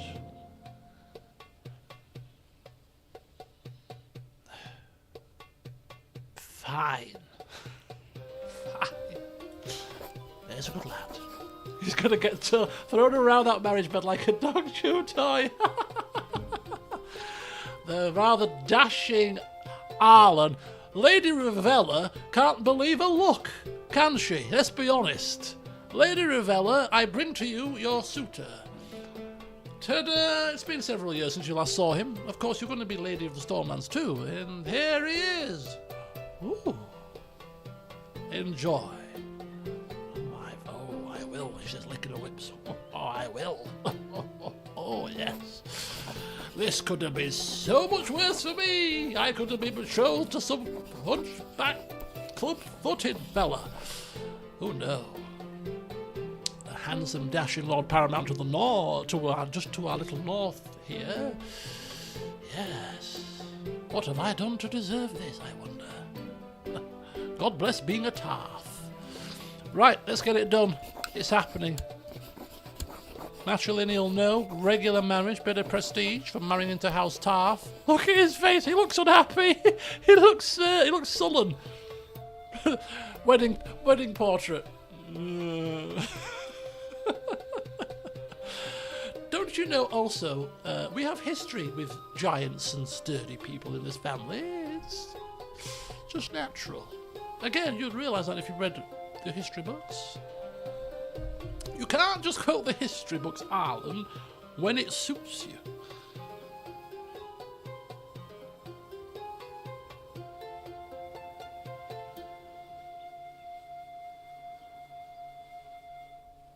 Okay, cool. Discussing football on Thursday. All right, let's do it. We're getting married to Lady Ravella. She's got a lovely name, Ravella. Ravella. You think some dainty Ravella's going to walk in? Boom, boom, boom, boom. Ravella. Hello, Ravella. How are you doing? Not how I imagined you from your name. She looked a lot like Taylor Swift. I read when I was in Blenheim Palace that it should be common knowledge, really, I suppose, but I didn't think of it. That when certain kings were on the shorter side, and the king in question was one of the French kings, Louis the whatever he was, 15th, 13th, 14th, at the time, round about the same time that one of the dukes of, what were they called? The Dukes of Marlborough was, you know, in power. They had their portraits done of them sitting down because they were short. So they took seated poses to disguise the fact that they were short. What can we do for Lady Ravella when the artists are painting?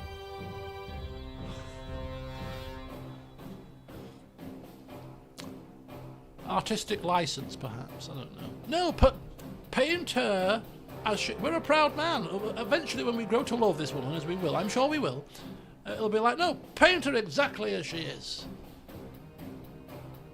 This is my Revella. Love her to bits. That's what I'm hoping. Arlan, make it happen, please. Don't fall out with her. I accept your proposal for an alliance. So we're going to be allied with Dawn once again. And with the Westerlands again. The triumvirate returns. Your wisdom and mercy are legendary. And he still wants to ally with us. That whole debacle about the cancelling of the betrothal, it wasn't a cancellation, Lord Tarth. Simon Fuck be smoothing it over. It's just it was just a changing of terms. Oh, we've got the ambition for Phil to get married. Revella has arrived at court. We're together now. Dowry. Of course we're gonna have a dowry. Are you having a laugh?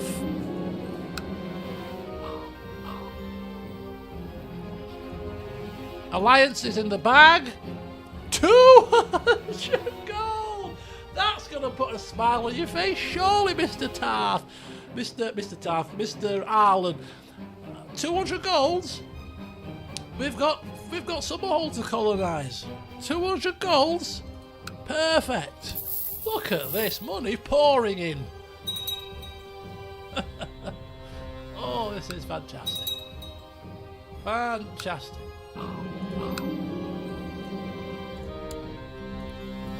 Ooh. Hang on. So first of all, we need to host a wedding. Second of all, we've been asked to support the king's army. Oh, not go independent. We can actually turn on the king here. We're going to do that. Not when we're trying to save money for Summerhall. We're going to Summerhall for a honeymoon. Or we're colonising it for... Yeah, we're going to go neutral. -10 penalty. Oh, happy... Oh, whatever shall we do? You already hate AGOTs. No, I'm rather busy. Rather busy, I'm afraid. I've got weddings to plan. So, you know, Summerhall to colonise. It's all very busy times. How do we host a wedding here? There's no wedding option, I can't see. Call court out of hiding. Are we in hiding? Oh, Jana Ashford is in hiding apparently. Who's she? Yeah, we're not getting a wedding option. Oh, it's there. It's there. Hang on. Oh, what's happening? Oh, what's going on? Okay, so some of my vassals appear to have declared for the king, which makes them independent for now. So it's all a bit of a mess, which is fine. This is not us. This is not anything to do with us. Okay, that's fine. Our vassals can take their sides. It's fine. So yeah, here we go. Here is the host a wedding. Oh, it's 75 gold.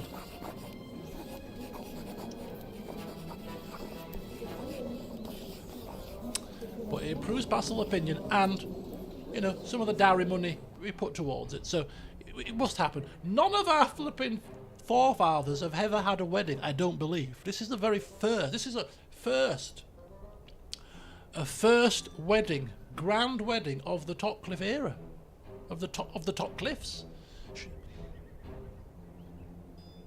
And it's a chance for Arlan to be unveiled to everybody in his full regalia, looking all regal. The people already love him, all the charity work that's been done behind the scenes. You know, they love him already. They've not probably seen much of him, but they love him. Arlan, oh, the pious, oh, we love you. Come forth, one and all, to my great wedding invitation. Lots of love, Arlan. Vassals, one and all, come. Come. Come.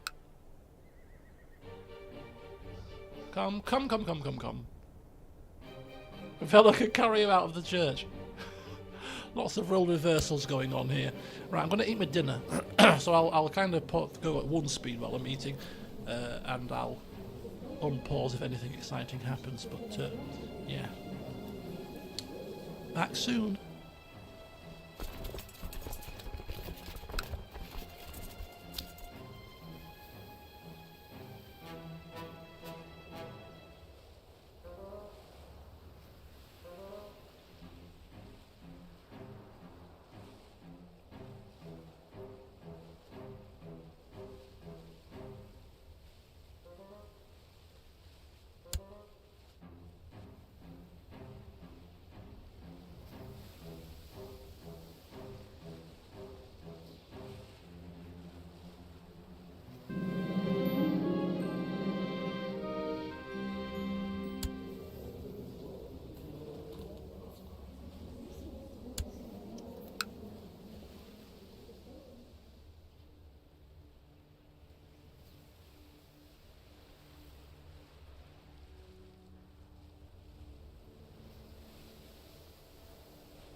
It's a wedding. Who's gonna marry us? But I'm assuming the Septon, right? Septon's like, I don't think I can attend your wedding. Nah. You will attend, sir. You're the one that's doing the flipping thing. Idiot. Oh, sorry about that. I completely forgot myself. Anyway. Castellan come back. It's not the same, is it? We need the scepter marrying us, surely. Anyway, wedding onwards. Carry on. The Brothian stoning High Septon. Yes, I like him too.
Something's amiss here.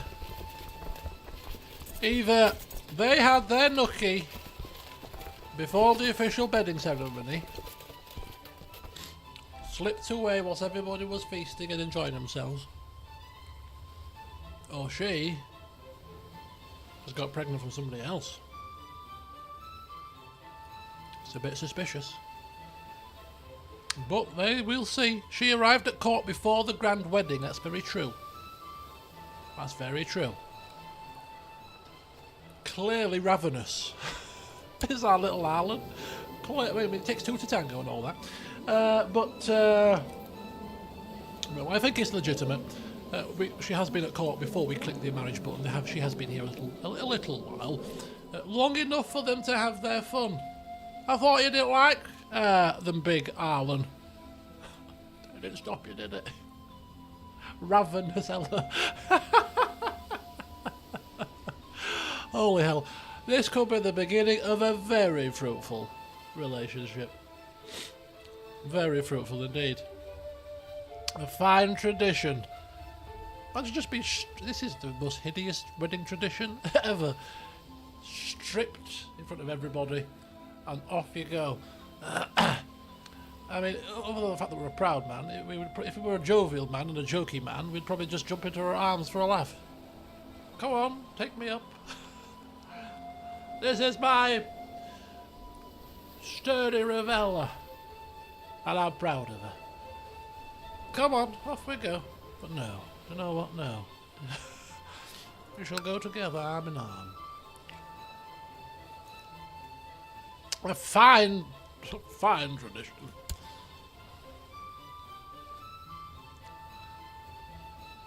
Stripped out in front of your friends and family to nothing. Off you go. Come on now, get it done. Come on. People outside the door. Well, we've got to make sure it happens. Come on. Not hearing enough moaning here.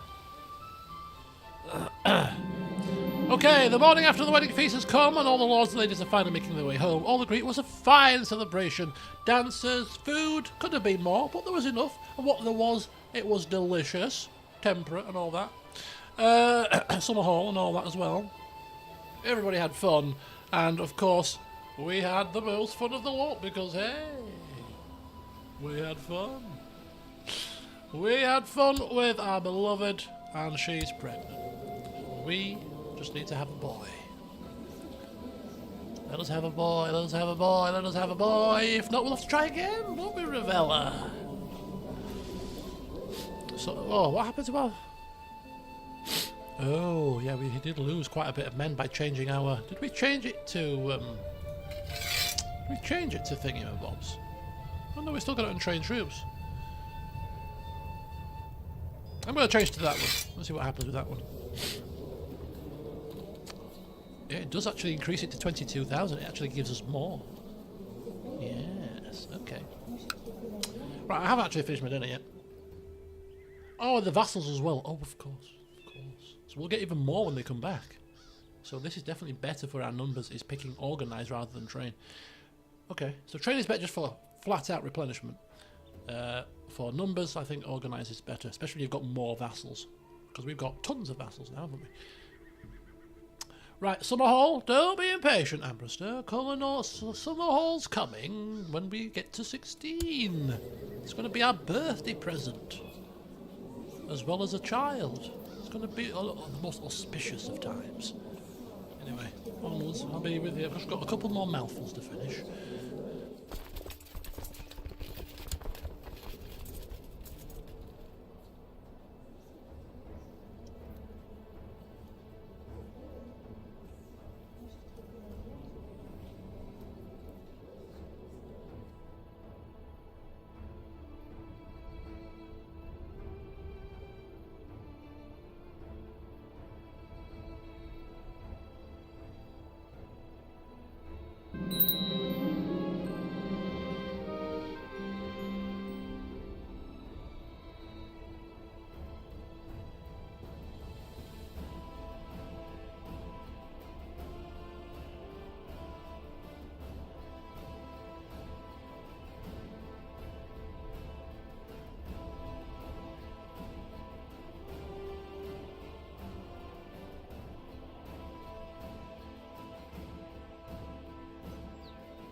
Okay.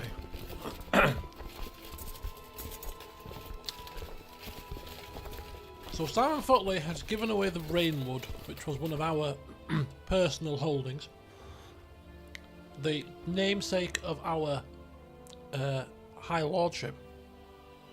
Now, we could say that he was preparing the way and paving the way for us to own Summerhall, personally, because obviously if we take Summerhall, I'm assuming you just take it as one of your domain limits. So that could be the argument. Alternatively, it could be that he's been an utter idiot and then had the cheek to pay himself for the pleasures of doing a good job. Can you imagine? You idiot. Family historical land you've given away. I'd rather have given away... Well, actually, what else could he have given away, to be fair? What else do we own? Was it nothing?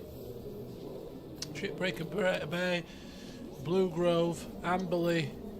Yeah, Blue Grove. Give away the flipping Blue Grove. I mean, it took ages to get it, but you could have taken given Blue Grove, not Rainwood. Oh. Absolutely mortified. Right, bear with me. I'm going to blow my nose and then we're good to go.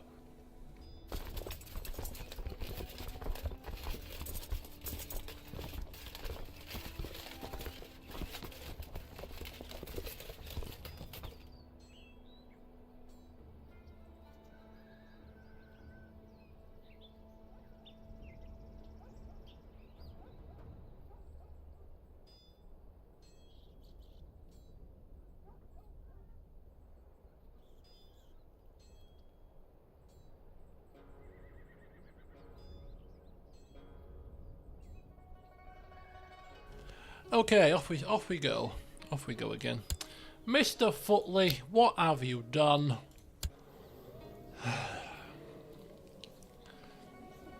If we keep Summerhall as a result of this, we can keep Summerhall, then we'll have to just assume that he misjudged the situation. He was just trying to give us enough breathing space to be able to run Summerhall, you know. I didn't think, I just thought I was... Uh-oh, what's happening? Why? What's happening? What's going on? New Lord Commander on the wall. We finally got a Lord Commander. The Night's Watch has returned once again. Finally, it's Lord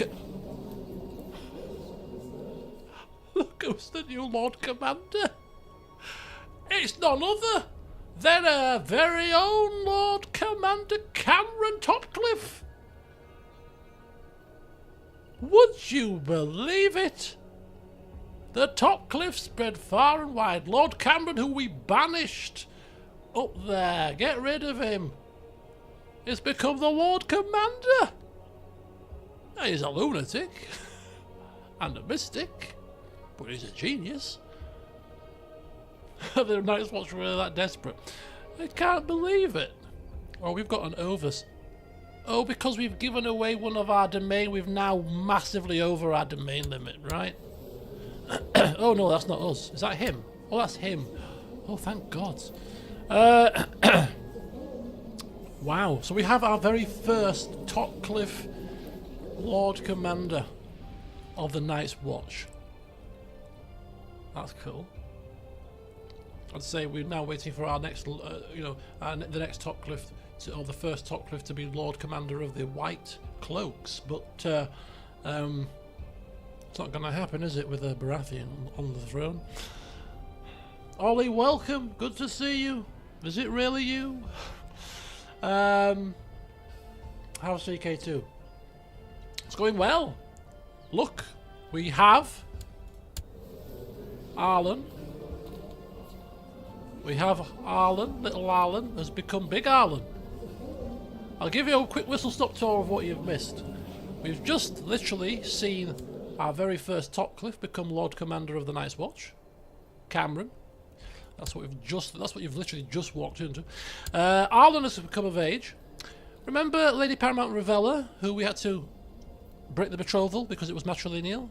We broke the betrothal, and then we remarried her with a regular marriage. Much against Arlan's wishes, because Arlan doesn't like fat people. The game brought that to our attention. And she's not fat, but she's sturdy, so he was umming and ahhing, but Simon Footley talked about politics and alliances and dowries and good of the realm and, you know, all that kind of jazz, and we decided that fine, we'll marry her. We've grown up and we've known each other from being kids, so, you know, we've been betrothed a long time and all that, so fine. And then within a month of her moving over, and even before officially bedding her on the wedding day, we had a proper wedding, by the way, she was pregnant. So clearly Arlan at age 15 is one horny little bugger and couldn't wait till the wedding ceremony to give Ravella a good time, and she's now pregnant. So all has gone pretty smoothly. Oh, and let's not forget that we have also got Sir Davenpayne, who we have given our weapon icicle to make him be a tournament expert so that we can cash in. And he's won the last 2 tournaments, and we've won 280 coins from betting on him. New money spinner. New William of Gold Hollow. We've lost icicle, but hey, Lord Paramount Arlan just wants the cash. So yeah, it's been pretty smooth so far. Now that you're here and I've said that, we're probably going to end up dead. So we're going to be colonising Summer Hall, as you can see from the finances, when he turns 16, which is precisely in 4 months. So we're rubbing our mitts together with eager anticipation. Okay, there endeth the war. We get our vassals back. Oh! My father-in-law has been imprisoned. No. If he gets executed, goodbye alliance. Oh no.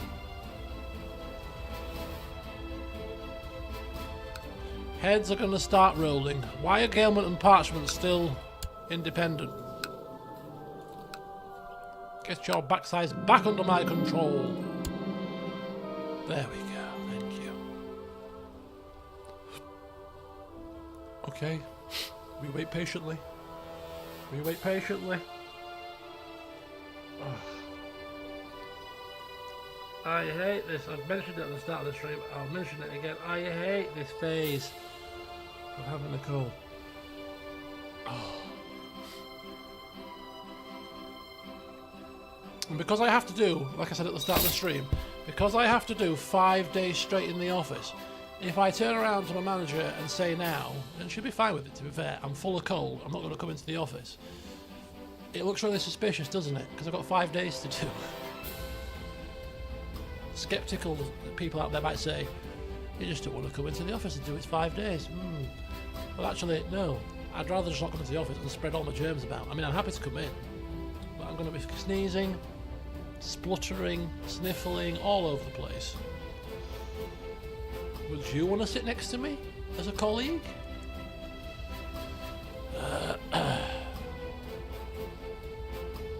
Russell Conklin.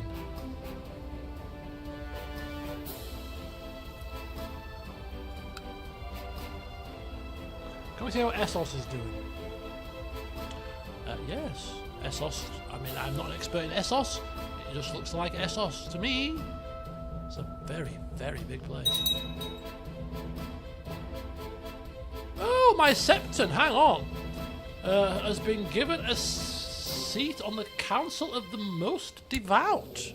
We've never really gotten into the religious side of things, but yeah, Council of the Most Devout, our very own Septon is on there. Does that put him in line to be the next High Septon, perhaps? If he has enough votes?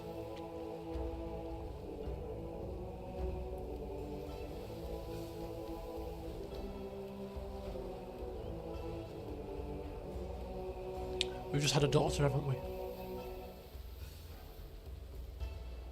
I think we've just had a daughter. No wonder he couldn't attend a wedding. Exactly! Too busy getting all lovey-dovey with the High Septon. I'm hereby bestow upon you. Welcome. Ah, expected successor, Sir Dontus.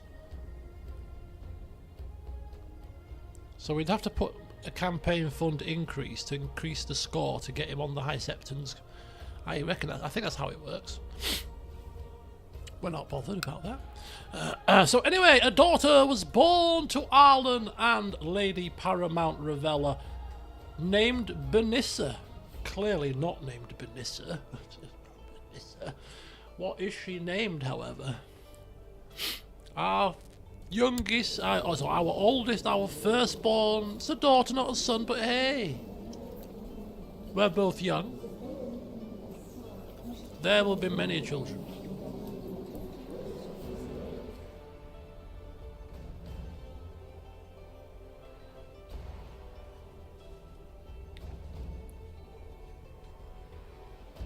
Like Lyanna,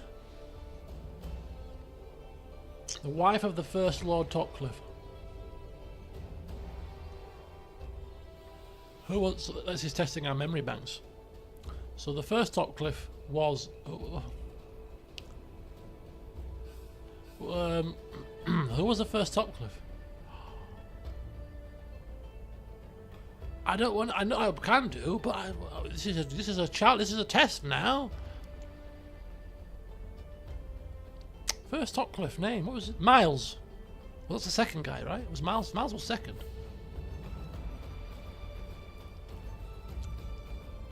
Miles Topcliffe. Miles? Was Miles the first? Mylender. Mylender! It's got to be, right? It's got to be. I'm sure it was Miles was the first one. No? Eric! Oh, sorry, it was Eric. Yes, Mylender Karen. And then Miles was the son. Eric Topcliffe. I can't remember his name. Mylender. Oh, we can't. Can we call our firstborn child Mylender? Look, he's a man of the history books. I've said it several times. He's read these histories of the Topcliffe family. He'd know this. And it's probably something that he would do. I hereby name my oldest child, my first daughter, and he's probably going to call his first son Eric too. He's a man that likes his histories. Mylender returns to us. Mylender. Oh yes, I like it. My little cherub. I'm 15. I'm a flippant child myself. Goodness me, he's going to be a great grandfather at a grandfather at 30.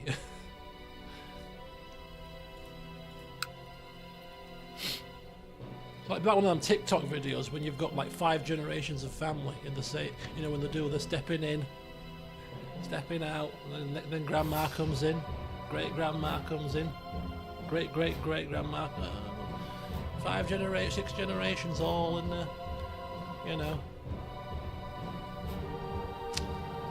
Okay, let's have a look at our daughter. Did she get any birth traits? No, she didn't. But she's not sickly. So that's good. A lot of babies are sickly at this time, so we were told that our wife sturdy, healthy children. Perhaps they were right. Okay. We don't care about his stats. We care about his looks, his regalness, and his wife. So clearly the better of the two of them, the more brainy of the two. He's not finished his learnings yet. He might still be okay. He's going to need a very good start. He needs the best commander trait that he can possibly get to rescue anything here. Right, deep thoughts interest me, but I would love to hear the answers to some questions. Davin Payne. We keep turning to our mentor, Davin Payne. Davin, what do you reckon? Some questions you never get answers to. It's the art of the way of life, unfortunately.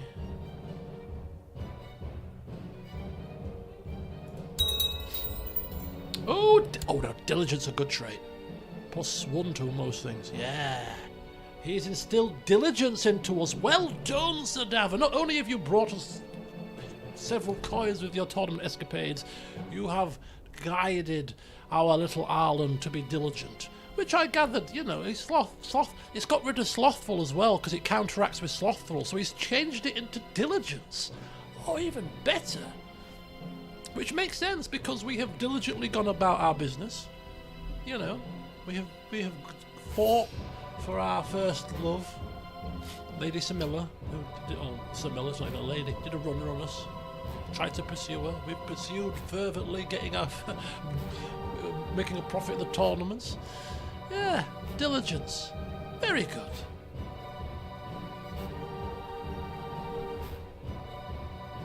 Sorry.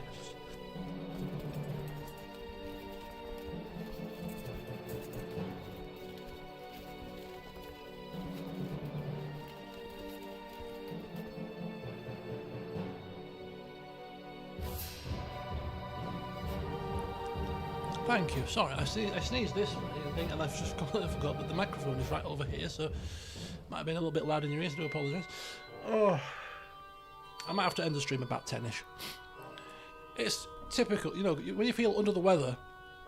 The 2 times of the day where you feel the absolute worst. First thing when you get up, and last thing at night. It just seems like those are the worst times for it. Daytime, it's a bit perk up and everything's fine. And it gets to this kind of time at night, and it's like, oh. Start to feel worse. Right. Let's carry on. Goodbye, Regency! Right, this is like Lucky Dip time. How have we grown up? Goodbye, Footley. You've screwed us over. Okay, skilled commander. Not quite the brilliant commander we were hoping for, but nonetheless better than the worst, I suppose. Okay. Pick a character focus. Here we go. So let's have a look at its final stats. I mean, we've got some semblance of martial. We were groomed for a martial education. So martial we are. It's not horrendous. It's above average. So yeah, we're a man of martial talent. So yeah, taking the Sunstone area by storm, the Stepstones by storm would be certainly a thing. We're quite diligent, proud, temperate. So I think expansion through military might be a thing. We've got 2 alliances that we could call upon should we need to do any sort of marshalling. But personal combat isn't great. We are a teenager, so we would lose that. Other than that, though, we've not got much else going for us on the trait front that's going to help with fighting. So we're not going to be a person that's going to be jousting very much. We're a martial man. We're a general, not a fighter. We do the commanding, not the fighting. However, we don't need to, because we have, of course, Sir Davin, who's not a ward anymore, because we're not all, we don't need a ward, but he's still the man when it comes to tournaments. So Davin will be our fighting arm. The man that steps in front of us whenever there is a sign of trouble. Together with the big Dornish hulking great beast, of course. Hopefully he's still alive. Is he still here? Yeah, Galleon Sand. Of course he is. Not going anywhere. Excellent. Right, so what focus? How come Armor has got such great disdain for his liege?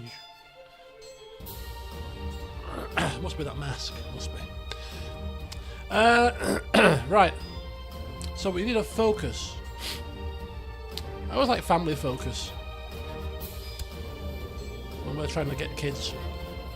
I don't think we're got anything in mind for war right now. I mean, stewardship focus perhaps, or a rulership focus. Summerhall's coming along. He's just fresh into his tenure. Perhaps a bit of focusing on learning to govern for 5 years could be a kind of a bedding in period, perhaps. We don't technically need the extra stewardship, really.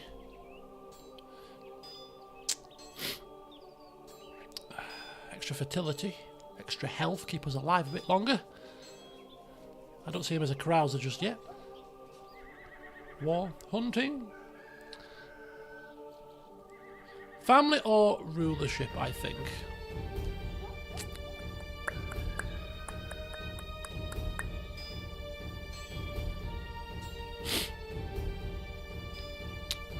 If we were looking back through the history books, we would also know that a lot of the Topcliffe men were what do you call it? Very, very much family people. There's not many Topcliffes that haven't been family men at some point, So it's running, and he's bedded her very quickly. Now, that doesn't necessarily mean that he's going to fall head over heels in love with her. He could have just wanted, his needs meeting, and when he's met his needs, it's, I'm bored now, thanks. I don't see it that way. I kind of want them to. We'll see how it goes with the family focus, actually, to see whether they do get close together. But it'll be interesting to see. They both like each other, so we're kind of pleasant enough to look upon. But yeah, that's very true. In all seriousness, if you were genuinely inquiring why we hate our liege's guts, yes, we have a family blood feud. We hate all Baratheons with exactly the same fervour. So yeah, we're going to go with family focus until we get ourselves at least a son. But let us not worry about such things right now, because what we should be worrying about right this precise moment, that has been something that has been brewing for some time, is of course the colonization of Summerhall. Summerhall is an occupied ruin which can be colonized under the right conditions. Lord Paramount Arlan gains the ruin of Summerhall. Capital holding, gain large outpost in Summerhall. We lose 1,000 gold. A colony will be established in Summerhall. Colonies will be unprofitable and provide little troops for many years until complete. Larger colonies cost more to maintain and will take longer to complete. Your stewardship rating will affect how quickly the colony is built. And assigning your steward to oversee construction will speed up the colonization, I'm assuming. Right after we've just selected our focus, and I was considering stewardship focus to help with stewardship. +2, is it going to make a massive difference to the colonization time? Probably not, but it's just kind of funny that I was stewing over whether we were going to put it into family or stewardship, and stewardship would have been useful for Summerhall. Go figure. Right. Oversee construction. Oh, no, stop. So we do personally get it. Summerhall, the county capital. So it's not going to turn a profit for a little while. I don't know how long it's going to take to get up to speed. Just says take a long time. But we might get some events with this place. So steward needs to oversee construction. That's definitely a priority. There we go. And we just wait to see what happens. So it's not going to provide us with any cash. It's not going to provide us with any levy at this moment, but we have it, and we shall see what happens. Our stewardship, was our stewardship decent? Yeah, 19. It's pretty good. It's pretty good. So hopefully this will colonize in our lifetime, I'm hoping. But yeah. So remember the name, Arlan Topcliffe, the Topcliffe that colonized Summerhall. Now, de jure wise, was it actually part of Stormlands? The High Lordship of King's Landing. Kingdom of the Crownlands. Really? Oh. Is that going to be a problem? Are they going to come knocking for it?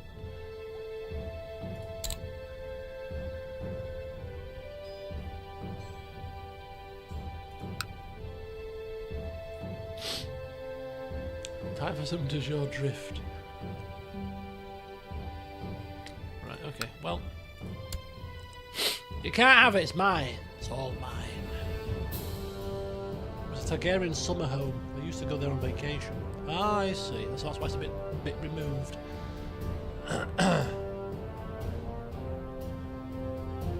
That's very true. We have lands that are more befitting of them that will come knocking. We've got Cracklaw Point here, or Sharp Point rather. We've got the Langwood Hall.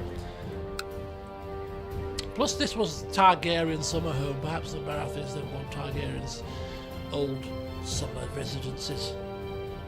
Yeah, Baratheon message, King's message, what does he want? Can you imagine if he wants to invite us to the council? It can't be. It can't be.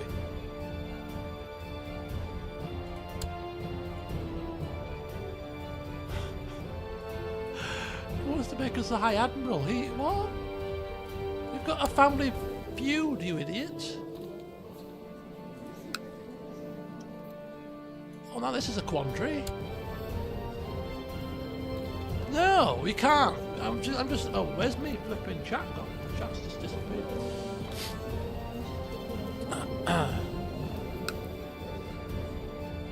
I mean, we're a proud man, and Baratheons, no.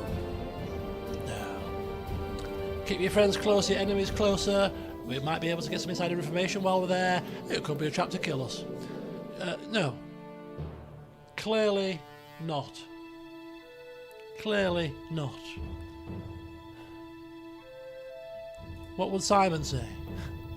Simon Futley and Sir Davin, our two probably closest confidants. What do you reckon? You two? Should I? Should I not? It seems a bit strange. This is the first time, says the more esteemed, learned person. We were far too young. It seems since the blood feud happened, I'm assured that this has actually occurred. It just seemed very odd. Strange.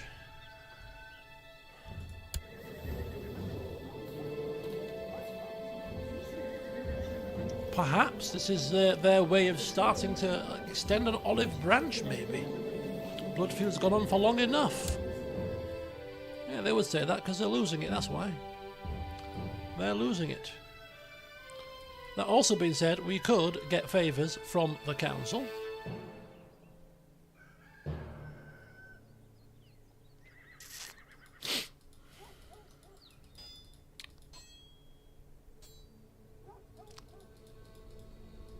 Oh, I love this jacket. Right. So we got to think tactically here. We got to think politically and tactically here. The pros and the cons. The pros, of course,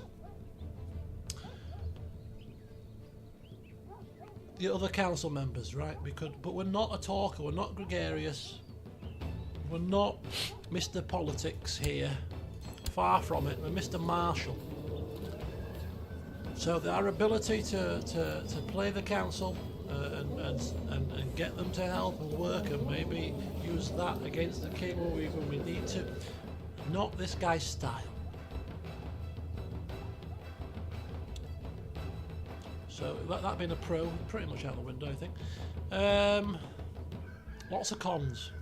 Family history, going right against that. Could put ourselves in grave danger. Nest of vipers. No, not really. And High Admiral. Ships. I don't deal with ships for. I mean, I've got military command, I suppose, but sea and oh, my ship's suddenly sunk. Oh, what a shame. No, seems too suspicious to me. Too suspicious. Thanks, but no thanks. You can keep it if you don't mind.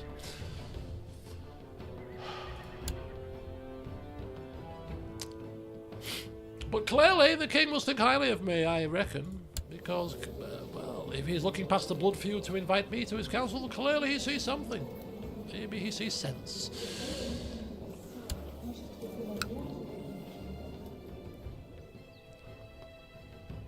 Could be a good sign for our Arlan. The word is spreading. He's destined for great things. Have him on your council. I've tried, but he refused.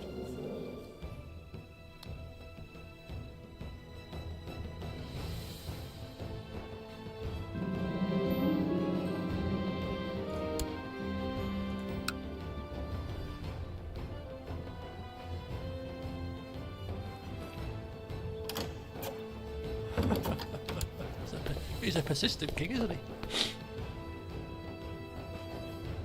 Da-da-da-da. Okay. How about being a commander then? Oh, so you can send me to war? on some folly attempt to get me purposefully killed? I don't think so. Or I could be a commander in name only and forbid myself from combat. Which would be a stupid thing to do. Wow. He really wants me. I mean, it's nice to be wanted, but I must respectfully decline. Or disrespectfully, because you're a Baratheon.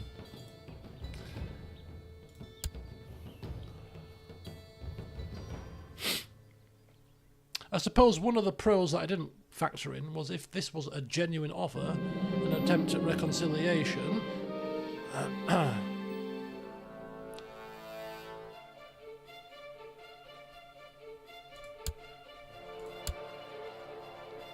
Then one of the pros might actually be, you know, it could prevent, although it's not happened yet, them from declaring a bloody vengeance upon us. Right, Logres Town. Where's the mayor of Logres Town? Can I revoke your title if you're excommunicated? No.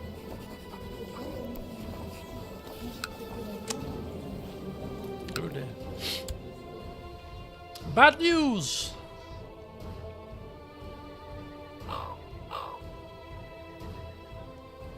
Nobody has been designated regent. Needless to say, this is a perilous position, as surely squabble and rivalry are encouraged without clear leadership. I humbly petition you... What? You're not satisfied in taking Rainwood from me? You now wish to barge in and be named, oh, Regent? Uncle Jasper? That's not even a top cliff? I don't flippin' think so. Absurd, I say. But thank you for bringing to my attention that I don't have one. So I shall pick my own, thank you. Right, Regent. Who do I trust? Exactly the nerve of the man. The saying what? Give somebody an inch and they take a yard? Try taking a mile. Right. Regent.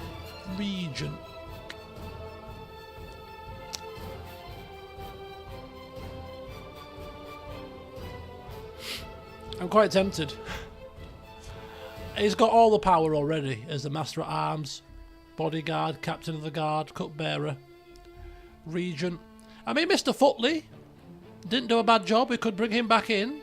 He's already got experience. You know. He wears a lovely hat. But he did give away the Rainwood, and that's really annoyed us. I mean, we have gained Summerhold, but nonetheless, he should have given away Blue Grove. And if he'd have learned his histories and saw sense, he'd have given away the Blue Grove instead. Or asked us, you know. Just because we were 15 doesn't mean we're stupid. So, the man that has it all is gonna get even more. Davin already loves us to bits. Too much power for one man. I know, but I kind of like it. I kind of think it's cool. It's like a really strong bond. He's 31. He's young. We're young. He's won us money at the tournaments. He's taught us well.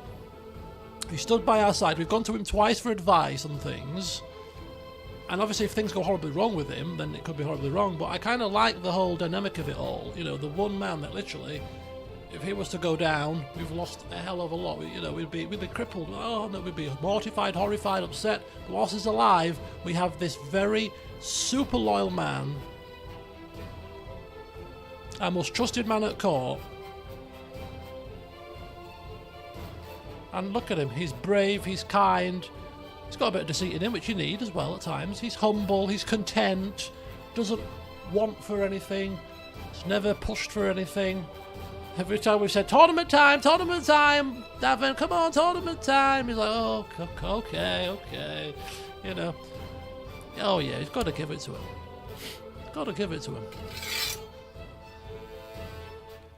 Good old Davin. Second most powerful man in the realm, and he's got a lot of power.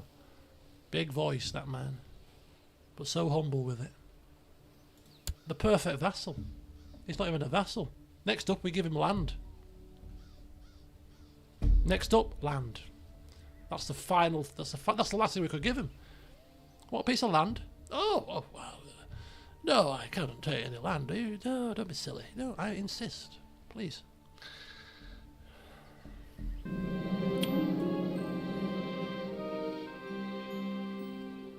Lady Lynera of Drexel has given me bizarre and repulsive evidence concerning somebody's sexual preferences. Jaina Ashford's sexual preferences. She's a drunkard, and she's a widow. Spinoza. Who is she? She's not anybody of importance. Oh no, let's get this information. Don't need to denounce her.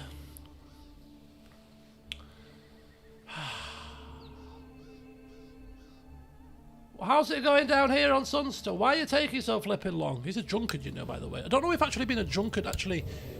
Oh, he's now depressed as well. A depressed drunkard, does that impact on... I don't think it does. Look at his blue eyes, Jesus. Oh, Lord Gladden's bit the dust. Murdered. Oh, what a shame. You were a thorn in my side. Always plotting and scheming. Factions galore. Let's hope that your offspring is more palatable. Oh, not bad. Hello, cousin. Much further removed from the line of inheritance now that we've all had kids. My sister's had a kid. I've had a kid. You're far removed now. Has she had any more kids? No, just the one.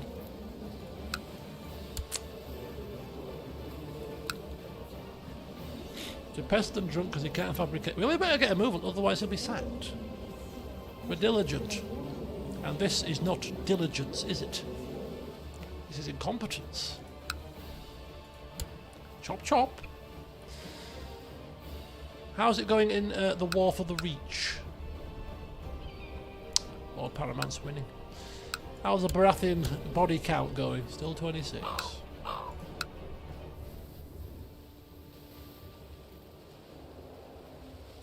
Rogar wants to go and... Oh, he wants to come to Storm's End. Oh, I see. Yeah. Sorry, pal. Sorry. Time for him to retire. He's an old man. How old is he? 61. Time to retire. Time to retire. I'm being serious. It's time to retire. It really is. You're drunk. You're depressed. It's time for you to retire. It's time for me to find a replacement. Right. Our first act, one of our first acts, well, we've been in charge for a little while now, but first time we've done something particular.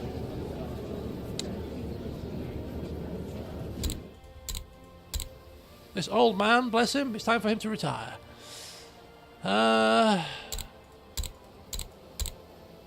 Yes. Indeed it is. Who's out there? Nobody wants to come. Jesus. 19. Gregor, Peck, Westerman. We've got links to the Westerlands. Quite a few. Our sister's married in there now. We've had alliances with them for some time. Groomed, proud, just, honest, kind, and diligent. Diligent. Oh, we like that. We like that. Money to travel over with and replace this old man. He needs to retire. He's turned to his cups, bless him. I mean, this is the land of the pirates. Alcohol is probably rife. Can't blame him for becoming drunk, I suppose. But hey, clearly having too much of a good time. Not enough time spent working. Thank you. Now, to the stepstones with you. What? Oh, did I not tell you in the job description what you were supposed to be doing when you accepted this job offer? Yes. Claims. I want all the claims. The more the merrier. Right. Where are we? There we go. Off you go. Thank you. See if we have any more joy. Right. Arlan settling in nicely into the role, I feel. Good to hear, Liv, good to hear. Right, it's 10 o'clock, I'm probably going to be finishing soon, but I kind of want to... I want to see what the next bit of action is going to be first. Next big thing. Oh, offload banquet.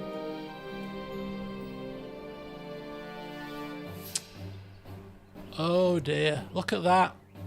As a temperate man, we've gone to a feast, and like a proper feast should be, unlike Topcliffe feasts, which are always never lavish on food, the spread is immense. And we are disgusted. Oh, this waste. Scold our host for his wastefulness. Keep quiet and pray the gods will forgive our sin. Our sin? It's his sin.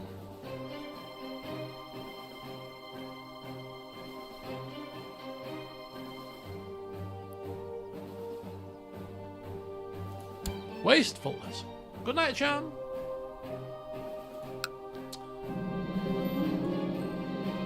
Oh, another reach war. They're now in 2 wars. This could... Oh, we've still got 50,000 men. Yeah, I still think he's going to be fine. Which is a shame. Oh, Ronar Tarth has been banished to the Night's Watch. Oh no, we've lost our... We're going to have lost our alliance.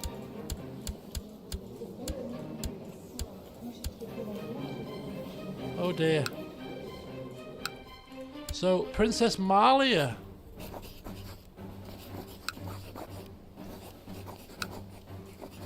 Don't worry, we shall redo it.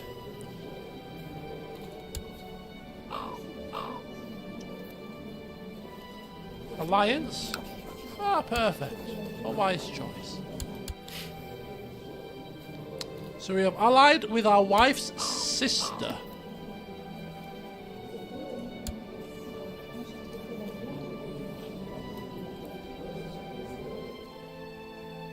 Hang on.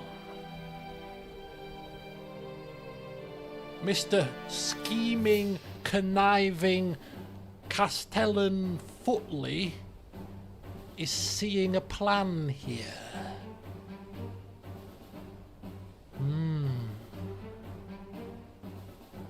Can you see the plan?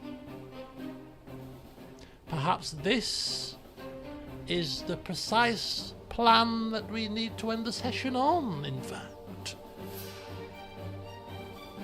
For my wife's sister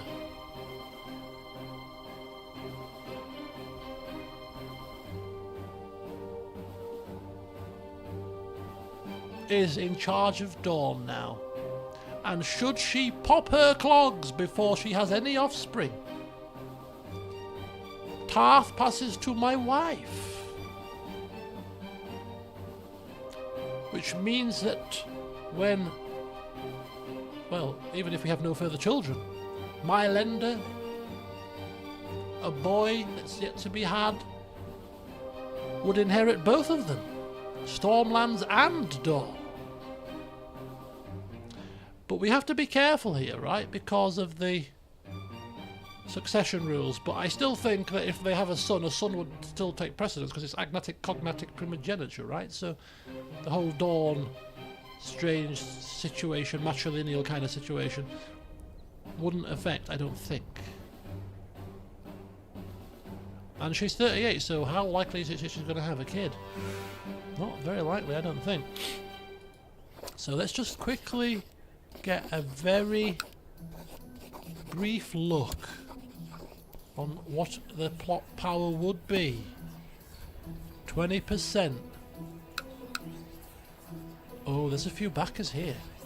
And a few people can be swayed with a bit of coin. Quite a few. Oh my god, people aren't happy there, are they? I think we could push this over the line, people.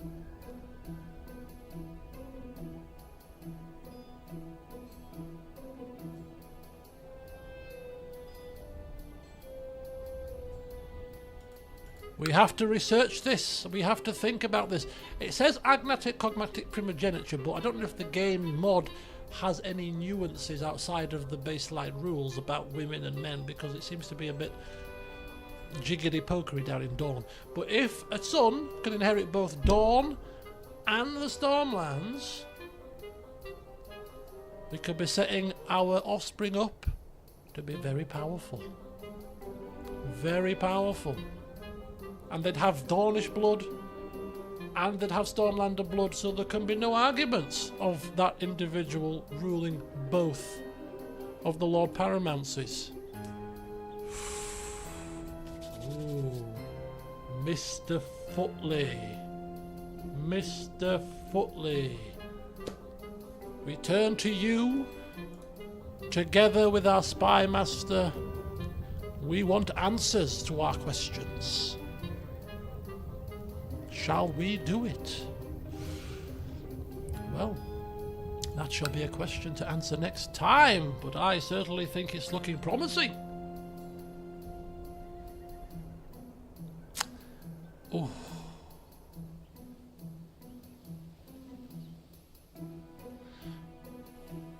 What is the religion? Faith of the Seven. It's a cult. It's probably the culture. Is it culture?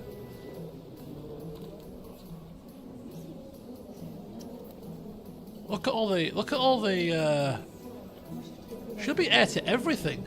The High Lordship of Broken Arm, Sunspear, Tarth. So even when we could get Tarth back without a war, because we could just take the Tarth title from it. Well, this would be divvying up if we were in control of our child. Which could be way down the line. Yeah. Oh, lots to think about, But yeah, this is a good one to end on. So, new ruler of Dawn, but my wife, who we turned our nose up at initially, when Mr. Footley was talking about politics and the good of the realm, perhaps he knew more than he was letting on, eh? You should listen to Mr. Footley, Arlan. There is methods to his madness. Right, folks. Thanks for watching this evening and putting up with my sniffling. Plan for the rest of the week. Wednesday I'm playing football because they're short by one person. So I've kind of said I'll play because it means that they get a game. Doing my bit and all that. However, the only reason why I did say yes to Wednesday is because football's cancelled tomorrow. So I wanted to play anyway. So instead of streaming on Wednesday, I'll be streaming tomorrow.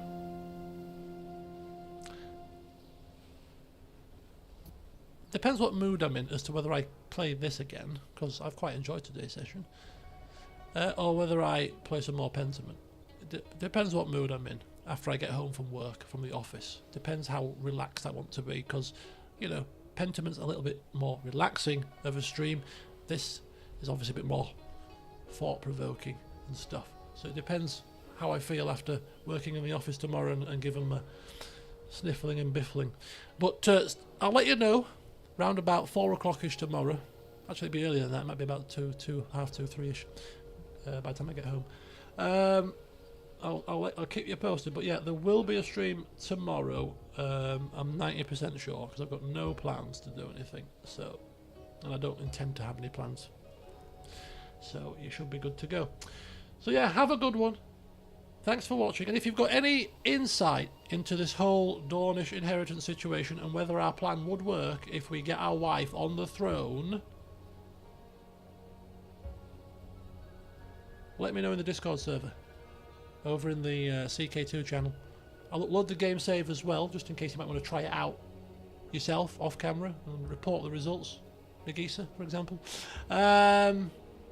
But yeah, otherwise, I think exciting times could be ahead. We could be one generation away from ruling 2 Lord Paramounces, and from there, well, Westeros is our oyster. Enjoy the rest of your evening, folks. Hopefully see some of you tomorrow for whatever I decide to stream. But yeah, until next time, have a good one. Thanks for watching, and I'll see you soon.